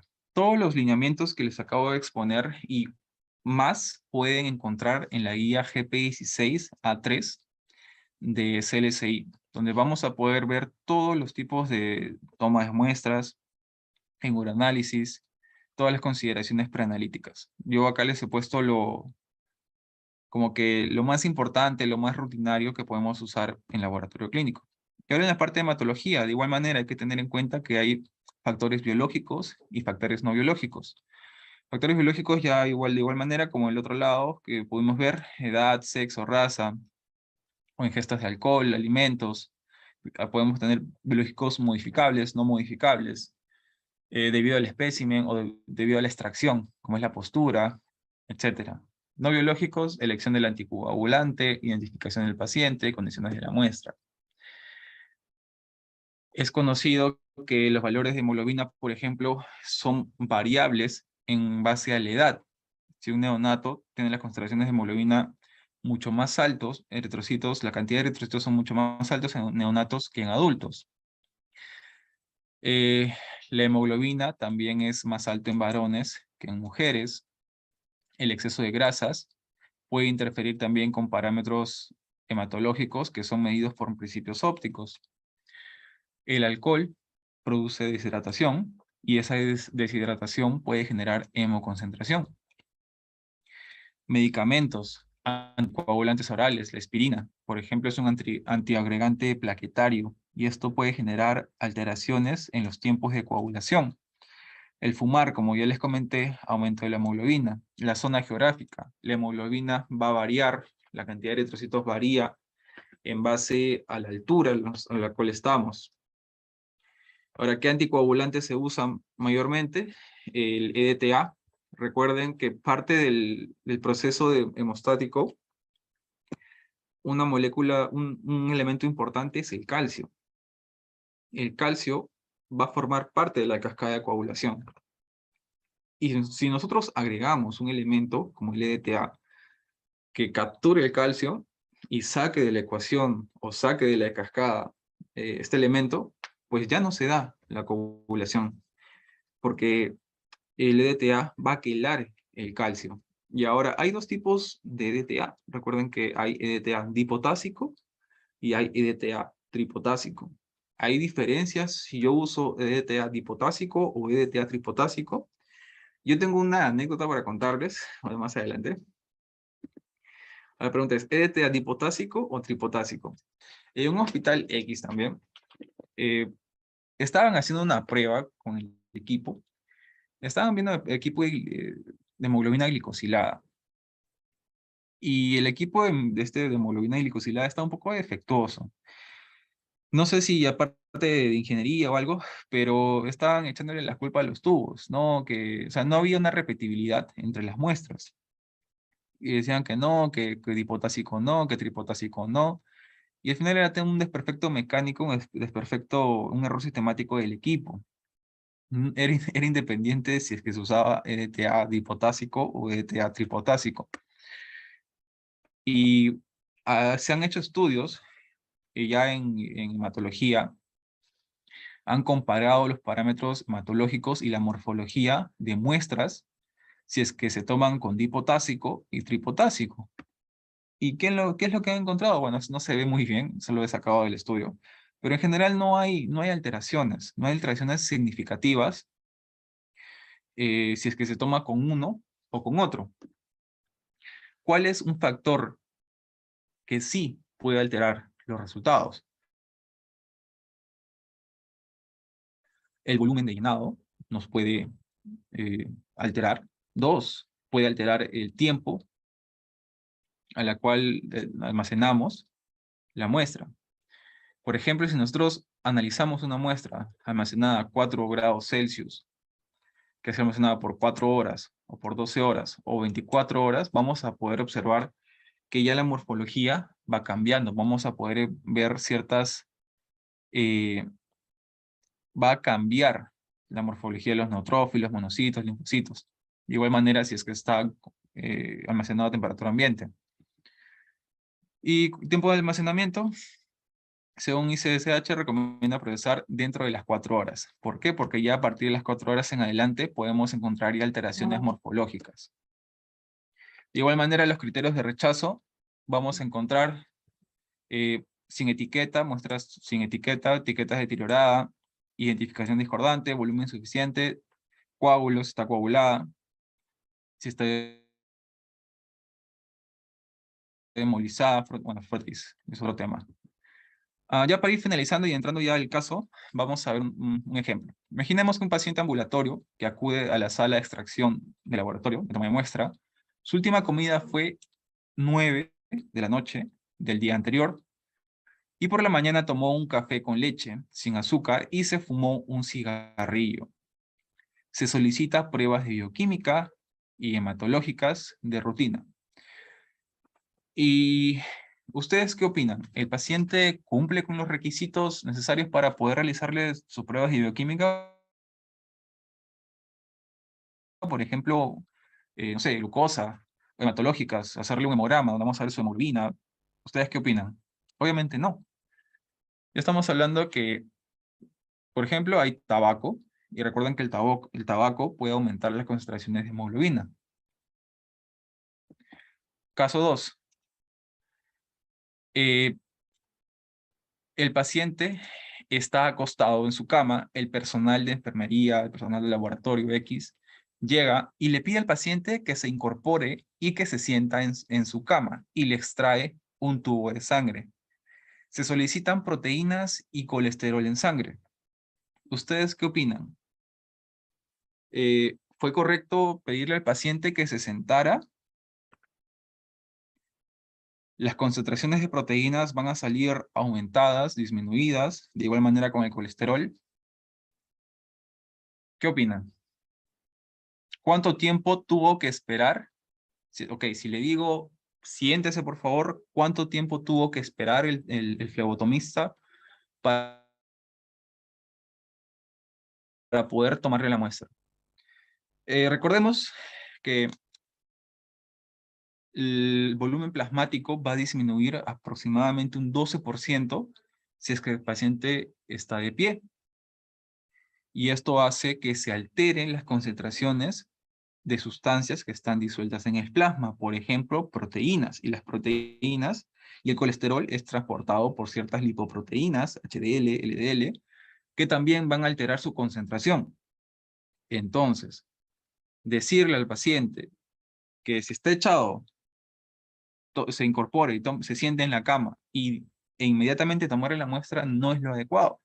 Lo que se debió hacer es, ok, si se va a sentar, que espere 15 minutos para la extracción de sangre.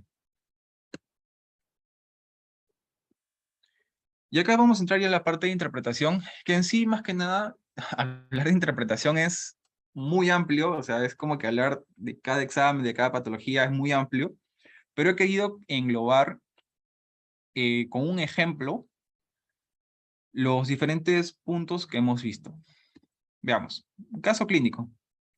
Paciente femenino, 15 años, estudiante, se presenta a la sala de emergencias debido a mareos, debilidad, se desmayó en clase.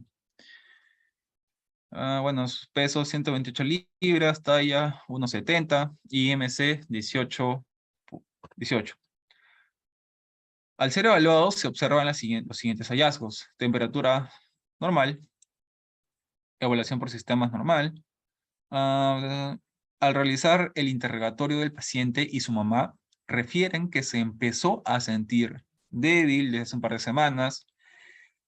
La joven explica que pertenece al equipo de atletismo del colegio desde hace un año y los entrenamientos son más frecuentes, pues tendrán una competencia y una sesión fotográfica previa para publicitar el evento.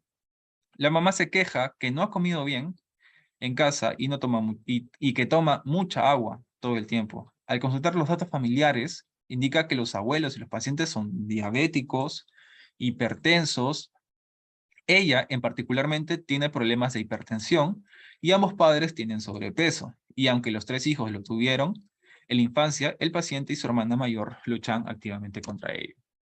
Entonces, en resumen, es una paciente que se siente débil, que se ha desmayado, entra a un servicio de urgencias, y le recomiendan hacerse pruebas. Bajo esas premisas de que toma mucha agua, paciente mujer, joven, 15 años, se siente débil, antecedentes de familiares diabéticos, hipertensos. ¿Ustedes qué opinan? ¿Qué examen le pediría tal vez el médico? Y acá yo no quiero abordar, o sea, yo no quiero ver la parte clínica, yo no soy médico, pero quiero abordarlo desde la parte de laboratorio. ¿Cómo es que el laboratorio apoya este tipo de diagnósticos? Bueno, se va al hospital o donde fuere, privado, de salud, lo que sea, pero le van a mandar a realizar ciertos exámenes médicos. Y este caso, por ejemplo, le mandan a hacerse un examen de orina, glicemia en ayunas, hemoglobina glicosilada y una curva de tolerancia a la glucosa. ¿Por qué? Capaz el clínico pensó, o en base a los signos y síntomas, son compatibles con diabetes mellitus tipo 1, donde se encuentra polidipsia, poliuria, polifagia, pérdida de peso, cansancio, debilidad, y más los antecedentes familiares que tiene. El clínico está pensando en una diabetes mellitus tipo 1. Ahora, él solicita pruebas auxiliares para poder confirmar su presunción diagnóstica. Para ello le solicita este tipo de exámenes. Y la pregunta como personal del laboratorio, siguiendo la charla de hoy, es: ¿qué recomendaciones se le da al paciente si queremos hacerle este tipo de pruebas? Ya, vamos a lo después. Le hicieron su glucosa y ven que su glucosa en ayunas está en 130 miligramos por decilitro y la hemoglobina glicosilada está en 9%. En 9%.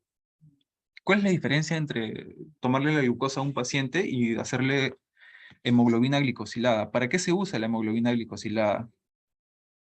Recuerden que la hemoglobina, si nosotros le aplicamos una electroforesis, se van a poder dividir en varias fracciones. Hay una fracción que, si hay bastante concentración de glucosa en sangre, esta fracción se va a glicar, como que se le va a pegar la glucosa, o sea, decirlo de manera simple. Se va a pegar la glucosa a esa fracción, y esa fracción se llama HbA1-3c, la hemoglobina glicosilada. Y eso sucede con estados prolongados en tiempo de glucosas aumentadas en sangre. Y en ese caso, lo piden más que nada porque es un indicador con mayor especificidad y sensibilidad para poder diagnosticar diabetes. Ya, ahora, ¿qué recomendaciones desde la perspectiva de laboratorio preanalíticas se le daría al paciente para poder realizarse esos exámenes que les está pidiendo? ¿Qué les están pidiendo? Examen de orina. ¿Qué recomendaciones le podemos dar? Bueno, darle la información necesaria, cómo se toma la muestra, los pasos necesarios, verbal y por escrito, con imágenes que estén, bueno, puede estar en ayunas, sí, que estén en ayunas, que no tome bastante líquido que no es necesario. Si es una glucosa, si vamos a medir glucosa, ¿cuánto es el tiempo de ayuno que debe de tener? 8 horas. Sigamos recomendaciones, ya. Y nosotros, para poder definir qué es una diabetes, el la Organización Mundial de Salud lo define como la enfermedad crónica que aparece cuando el páncreas no produce o cuando no utiliza eficazmente la insulina. O sea, o no se produce o no se utiliza bien. Y por eso hay diabetes tipo 1, que es la primera, y diabetes tipo 2. Y los criterios de ADA, la Asociación Diabetes Americana, la Asociación Americana de Diabetes, tenemos los criterios en base a la hemoglobina glicosilada, y a la glucosa basal. ¿Y qué nos dice? Acá lo cataloga prediabetes y diabetes. Y para poder diagnosticar diabetes es un paciente con una hemoglobina glicosilada con mayor o igual a 6,5% o una glucosa basal mayor a 126 miligramos por decilitro.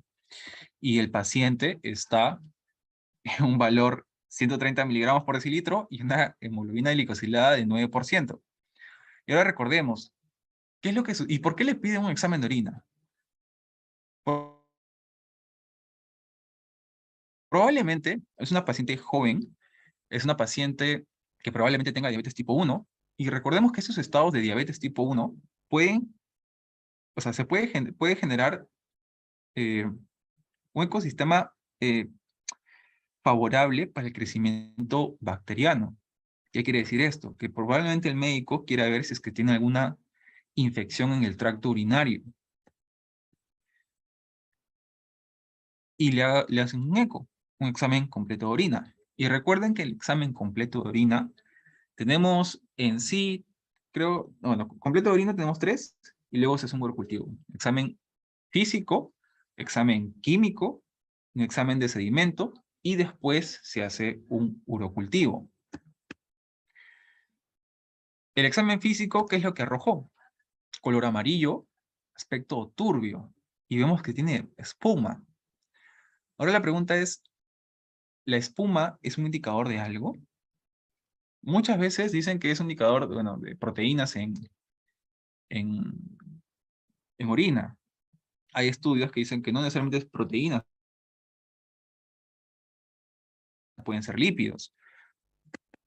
Le hacen su examen químico con la tira y ven que tiene glucosa en 3 cruces. Y bueno, eso es otra charla que di de uroanálisis, pero siempre es importante, bueno, recalcar. ¿Cuál es el umbral renal de glucosa? ¿Es normal tener glucosa en orina? ¿En qué parte se da la reabsorción de glucosa? Bueno, eso no va. Pero si la paciente tiene, y bueno, es un caso hipotético, ya estamos hablando, ya la paciente está con 130 miligramos por decilitro, pero seamos un poco más críticos, un poco más fatalistas, por así decirlo, para poder abordar un poco más de temas en la parte de laboratorio. Imaginemos que tenga glucosa en orinas 3 cruces. La pregunta es, ¿cuál es el umbral renal de glucosa? O sea, el paciente debe tener por lo menos 180 miligramos por decilitro para que los transportadores de glucosa que reabsorben se saturen y empiece a depurar la parte de la glucosa.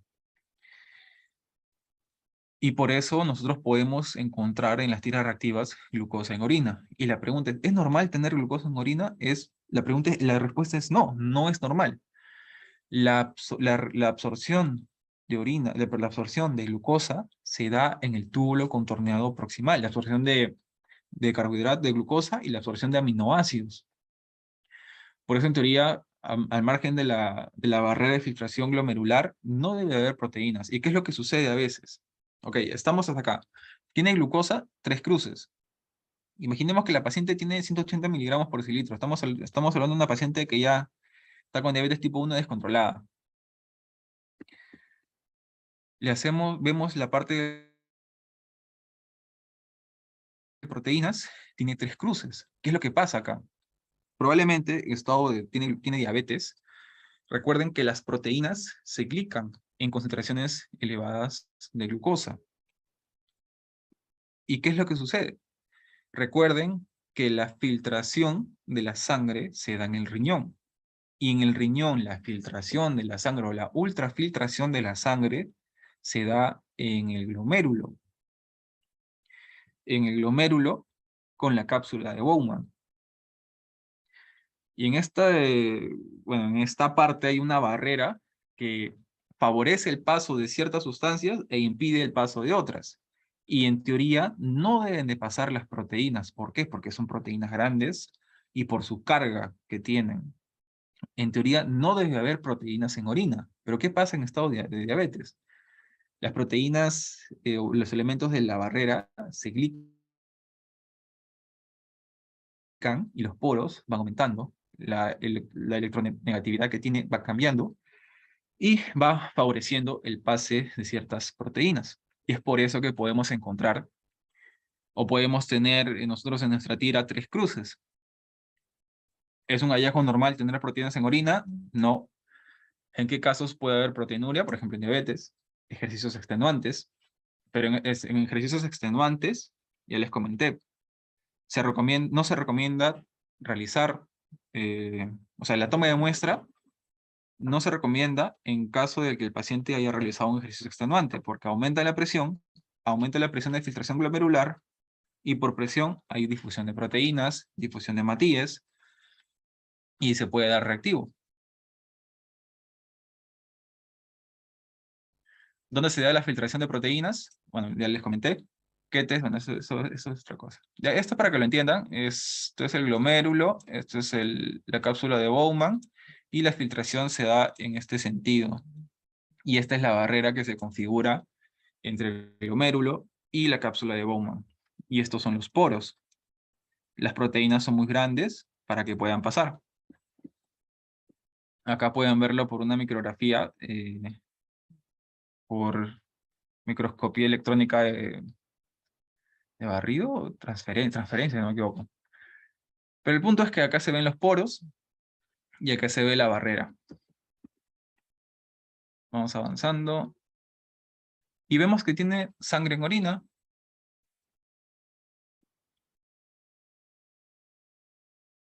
Esto... Y también podemos observar que tiene cuerpos cetónicos. Pacientes, una de las complicaciones, una de las urgencias que se pueden presentar en diabetes tipo 1, por ejemplo, es la cetoacidosis diabética. Cuando hay un proceso de insulina, cuando hay concentraciones de insulina disminuidos y el glucagón está muy aumentado. Y como nosotros podemos verlo en laboratorio, por ejemplo, hacemos examen completo de orina, vemos que la glucosa está glucosa 3 cruces, 4 cruces, proteínas, cuerpos cetónicos, en este caso 3 cruces. Estamos imaginando que esto sea la orina de la paciente, ya estamos siendo fatalistas, para poder integrar todo lo que estamos viendo. ¿Por qué se halla un cuerpo cetónico? ¿Qué son los cuerpos cetónicos? Recordar, uy, no tengo la imagen. Ya. Recordar que ¿qué es lo que sucede en un paciente con diabetes? En un paciente con diabetes tipo 1, el páncreas no sintetiza bien la insulina.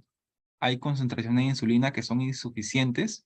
O sea, ¿qué hace la insulina? La insulina, o sea, está la célula necesita energía para poder realizar su metabolismo. Necesitamos energía para realizar nuestras actividades.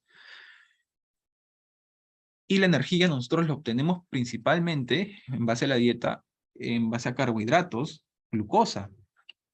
La glucosa debe de ingresar a la célula para que se dé la glucólisis, piruvato, luego acetilcoenzima A, bueno, ciclo de Krebs, fosforilación oxidativa, etc. Y se genera energía. Y ese ingreso de la glucosa, el plasma, de la sangre, a las células, es mediado por la insulina, en los receptores GLUT4, si no me equivoco, en los receptores GLUT. Y si no hay insulina, no hay el paso de la glucosa a la célula. Entonces, la célula o el cuerpo tiene que obtener energía de algún lado. Y esto obtiene energía de los lípidos, de los ácidos grasos. Se da un proceso de beta-oxidación. Se genera se genera la molécula de acetilcoenzima A, va a ciclo de Krebs y se genera energía. Es un mecanismo por el cual el cuerpo puede generar energía. Y unos productos de degradación de este proceso de beta-oxidación son los cuerpos cetónicos. Y no se ve casi nada, pero ahí se lee. Y estos cuerpos cetónicos, ¿qué es qué es lo que puede suceder cuando pasa este mecanismo? Nosotros lo podemos medir, se van a depurar por la orina y lo medimos con nuestras tiras reactivas. ¿Y qué otro examen se le puede aplicar a este paciente? Imaginemos que ya la paciente entró descompensada, tiene la glucosa 200, 300, el examen tiene una infección urinaria, le hacen una gasometría arterial, porque probablemente hay una acidosis, una cetoacidosis diabética. Nitritos positivo, capaz esté pasando por una infección de tracto urinario. Y le hacen, en el sedimento pueden observar células epiteliales abundantes, capaz hubo mala higiene en la toma de muestra, probablemente, no necesariamente. Leucos, 40 a 50 por campo. Hematíes, 0,2 por campo. Bacterias abundantes, cristales ausentes, cilindros ausentes, levaduras ausentes. Entonces, una paciente que tiene nitritos positivo, glucosa positiva, proteínas positivo, ah, bacterias, probablemente tenga, o sea, estamos siendo fatalistas, obviamente, una cetoacidosis diabética. Y la pregunta es, ya, tiene una cetoacidosis diabética, pero ¿a qué voy? ¿Para qué les pongo esto? ¿Cuál es la importancia? Probablemente le hagan un examen, un análisis de gases arteriales. Creo que más adelante le he puesto. Ah, no, no le he puesto. Probablemente le hagan un análisis de gases arteriales. ¿Y cuáles son las consideraciones preanalíticas para la toma de muestra de análisis de gases arteriales? O sea, estamos viendo ahorita, hemos visto en particular algunos conceptos que ayudan en el tratamiento de estas urgencias, de este tipo de urgencias. Yo he visto pacientes en emergencia, pacientes pediátricos con glucosas de 600. La paciente estaba descompensada. Pero recuerden que este tipo de información ayuda para el correcto tratamiento de un paciente. Desde la preanalítica, ver cuáles son las recomendaciones necesarias. Por ejemplo, le tomo la muestra para una gasometría arterial para ver cuál es el pH del paciente, a ver si está en cetoacidosis diabética o no. Y le toman la muestra y se coagula. Se coagula. Lo llevan al laboratorio. Uy, se coaguló. Ah, pero hay que quitarle el coágulo y hay que medir solamente la parte líquida. ¿Eso es correcto? Eso no es correcto. Y eso pasa. O sea, eso son prácticas que se dan en el laboratorio. Malas prácticas que se dan. Se altera el pH. Una muestra coagulada, el pH se va a alterar. Y si el pH se altera cuando tú quieres medir pH, ahí estamos hablando de que puede haber una mala interpretación clínica. La respiración de Kussmaul también es un signo del paciente. Imaginemos que queremos ver en este paciente con cetoacidosis diabética sus presiones de oxígeno, ver su estado de oxigenación. Queremos medir su presión parcial de oxígeno y su presión parcial de CO2 para ver si está bien o no. Le tomamos la muestra, van al laboratorio y tiene una burbuja muy grande, o lo llevan al laboratorio en 2 horas la muestra. Los valores de PO2 y PCO2 van a estar falsamente aumentados y le van a generar confusión al médico tratante. Y esto le puede generar la muerte del paciente. A esto voy, o sea, las consideraciones preanalíticas son importantes porque repercuten al fin y al cabo en el paciente. Bueno, ya terminando y englobando todo, ya en la parte del sedimento vimos células epiteliales, leucos, hematíes, bacterias, cristales no, cilindros no, levaduras no. También pudimos ver o pudimos observar este tipo de estructuras. Y bueno, este filamento, ¿ustedes qué opinan? ¿Lo reporto o no lo reporto? Hay que también tener en cuenta, esto ya es parte de la posanalítica, pero es parte de la interpretación, eh, saber que hay elementos interferentes como artefactos en la parte de uroanálisis. Esto puede ser granos de almidón, esto no se reporta. Esto es probablemente un filamento de poliéster, tampoco se reporta. Imaginemos que ya el paciente tiene diabetes, está muy descompensado, le han hecho una gasometría arterial y por sus signos y síntomas y su laboratorio tiene cetoacidosis diabética, está cursando con una infección de tracto urinario. Ya le hicieron su eco, nitritos positivos, bacterias abundantes, y le mandan a hacer un urocultivo. Y ¿Para qué hacen un urocultivo? Para la identificación y para ver la sensibilidad, qué tipo de bacteria tiene el paciente y saber a qué antibióticos es susceptible esta bacteria. 749. Siembran en agar sangre, agar Maconkey o CLET, y en base al crecimiento y en base a pruebas auxiliares que se realizan en microbiología, no voy a detenerme mucho porque ya estamos con la hora, se va a poder identificar. Le hacemos un examen en fresco, hacemos gram, vemos si es que hay cocos gram positivos o bacilos gram negativos, vemos si hay crecimiento en agar sangre o en agar Maconkey, si en agar Maconkey hay crecimiento, evaluar si son bacilos gram negativos, identificar y recordar que les mencioné sobre los criterios de CAS, que para hablar de infección de tracto urinario se habla de más de 100.000 unidades de formadores de colonias, los cuales tenemos que identificar y realizar el antibiograma. Y mayoritariamente, o sea, las infecciones de tracto urinario en pacientes diabéticos, independientemente sea diabetes tipo 1 o 2, prioritariamente son por enterobacterias, una de las cuales es la E. coli, Escherichia coli. ¿Y cuál es el comportamiento metabólico que nos sirve para nosotros para poder identificarlas? Por ejemplo, fermentan ciertos carbohidratos como la glucosa, lactosa, son negativas a la prueba de oxidasa, reducen nitratos a nitritos. Y eso nos sirve, por ejemplo, para la identificación en la tira reactiva. Otras cosas que también podemos usar en microbiología, y esto ya es algo manual, no es un proceso automatizado, son los tubos, las baterías de identificación bioquímica en base al metabolismo de la bacteria. Podemos tener tubos de citrato, TCI, ver si hay formación de gas, precipitación de ácido sulfúrico, no me acuerdo muy bien,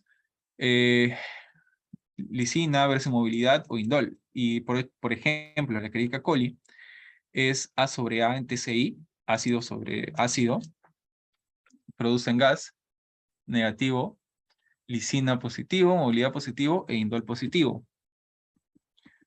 Acá lo puse mal.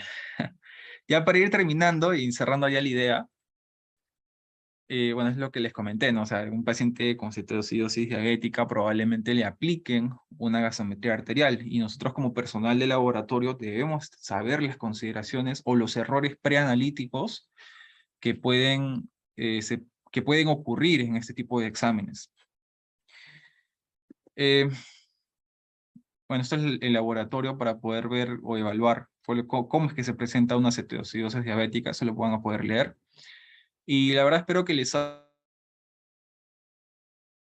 haya, bueno, servido la información que les he expuesto.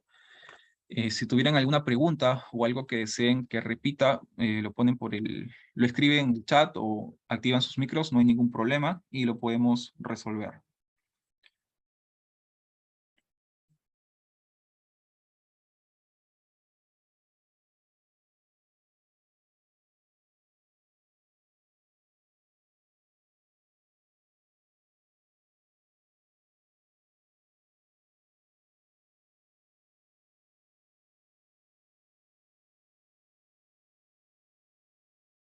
Maritza, dime, te leo.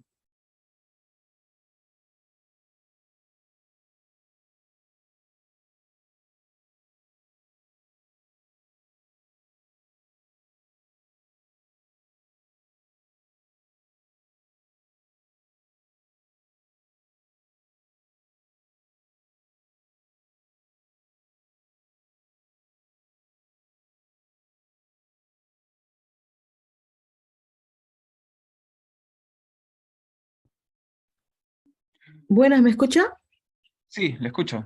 Bueno, mejor le pregunto.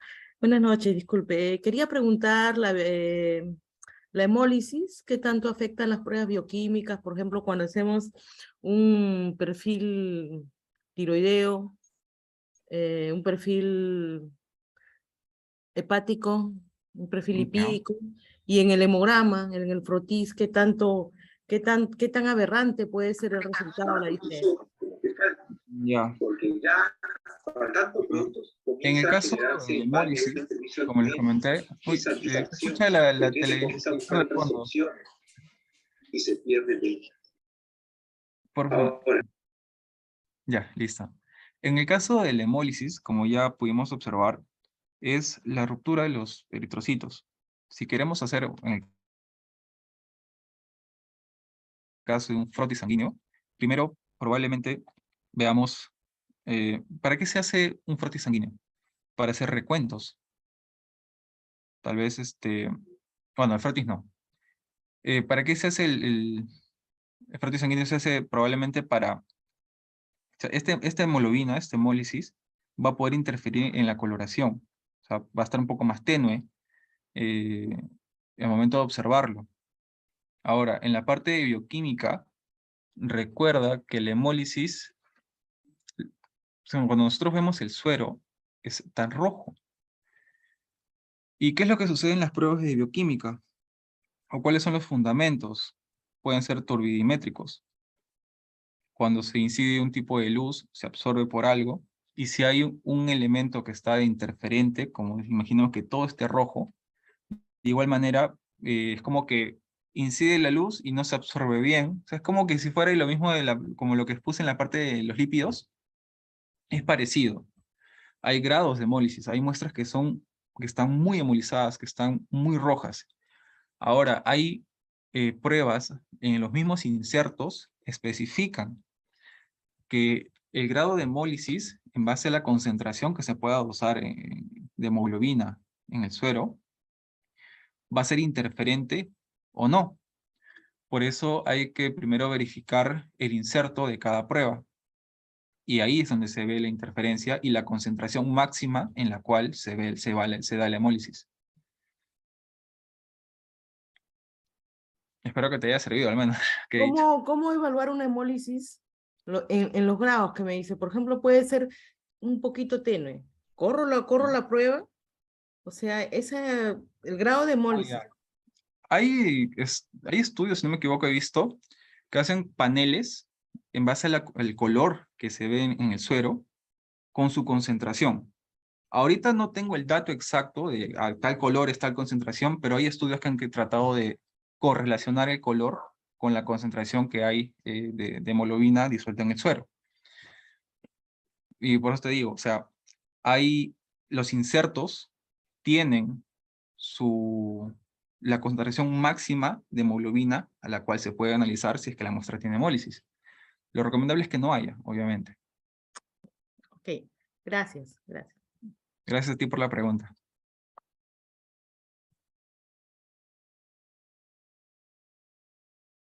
¿Alguna otra consulta?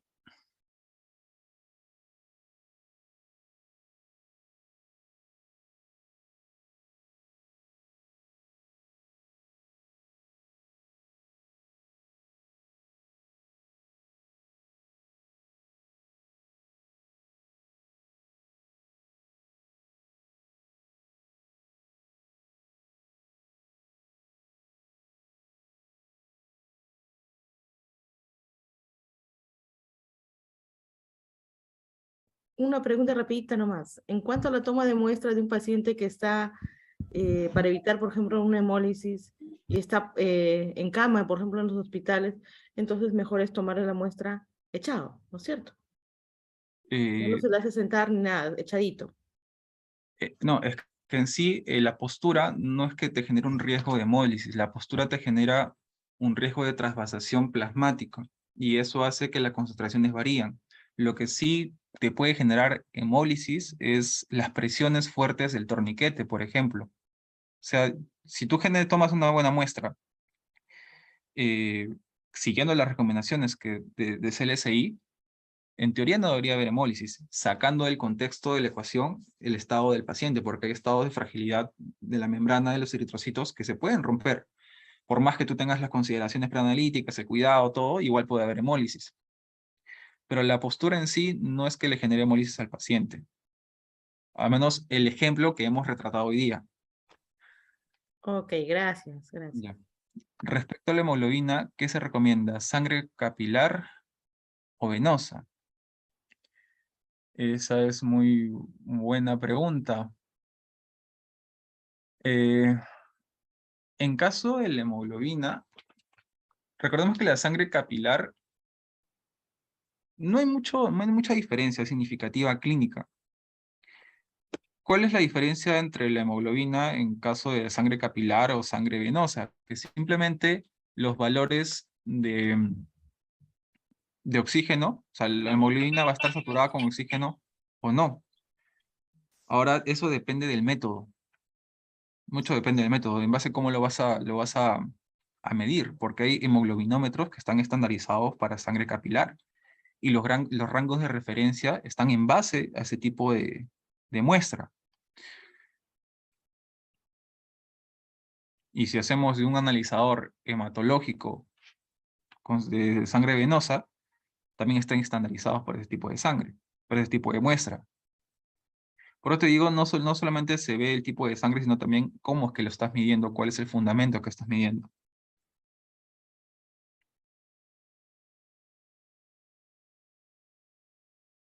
Una consulta. Dígame. Los tubos al vacío normalmente tienen una marca, ¿no? Que indican hasta Sí, dónde debe ser el llenado correcto de la sangre. En caso, por algún motivo, no llegue hasta la línea, ¿en qué ya. influiría, no? ¿Qué tanto influiría en los resultados? Ya. Por ejemplo, hay anticoagulantes que son líquidos. Un ejemplo, para que se entienda mejor, voy a poner el ejemplo de la parte de gases arteriales, que donde se usa heparina líquida. Hay anticoagulantes, uno, que son líquidos, hay anticoagulantes que son liofilizados. Por ejemplo, en el tubo lila están dispuestos por aspersión. Hay anticoagulantes que son polvos, que no hay mucho problema. Pero ¿qué es lo que sucede en sí con anticoagulantes líquidos? Donde se agrava el problema. O sea, no es que no haya problema con los liofilizados, porque se pierde la relación anticoagulante y muestra, pero ¿qué sucede con los líquidos? Que si no hay esa correcta relación recomendada por fabricante, pueden haber efectos de dilución o efectos de concentración. Por eso puede haber falsos aumentos de concentración o disminución dependiendo del analito que vayas a medir. En el caso de el tubo lila de ETA, independientemente si sea dipotásico o tripotásico, lo recomendable es que llegue a la marca. Pero según estudios, lo más crítico que es el tiempo al cual se realiza la recolección o almacenamiento. Entonces, si se toma la muestra y se genera, tomas un poco menos de la raya, no hay mucha significancia clínica. De que hay diferencias, pero no hay significancia clínica que pueda agravar tanto al paciente. Como le digo, es el tiempo al cual se almacena, la temperatura, que ya genera cambios morfológicos en la célula.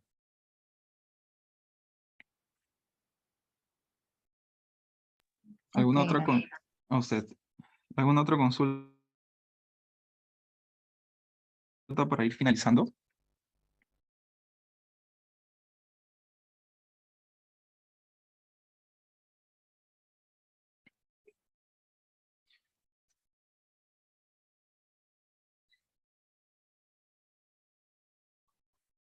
Bueno, espero que les haya servido la información que les he compartido con ustedes y lo puedan aplicar en su labor, en su trabajo.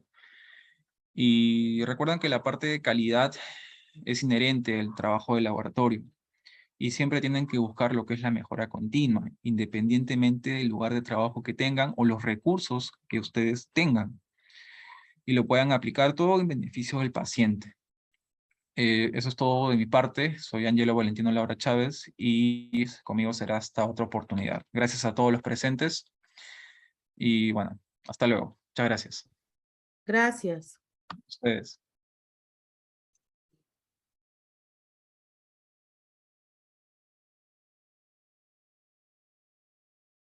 Muy buenas noches, muchas gracias, licenciado Ángelo, muchas gracias, estimado participante. El día miércoles se le va a estar enviando el certificado en la aula virtual, la clase grabada. Gracias. Hasta luego. Gracias.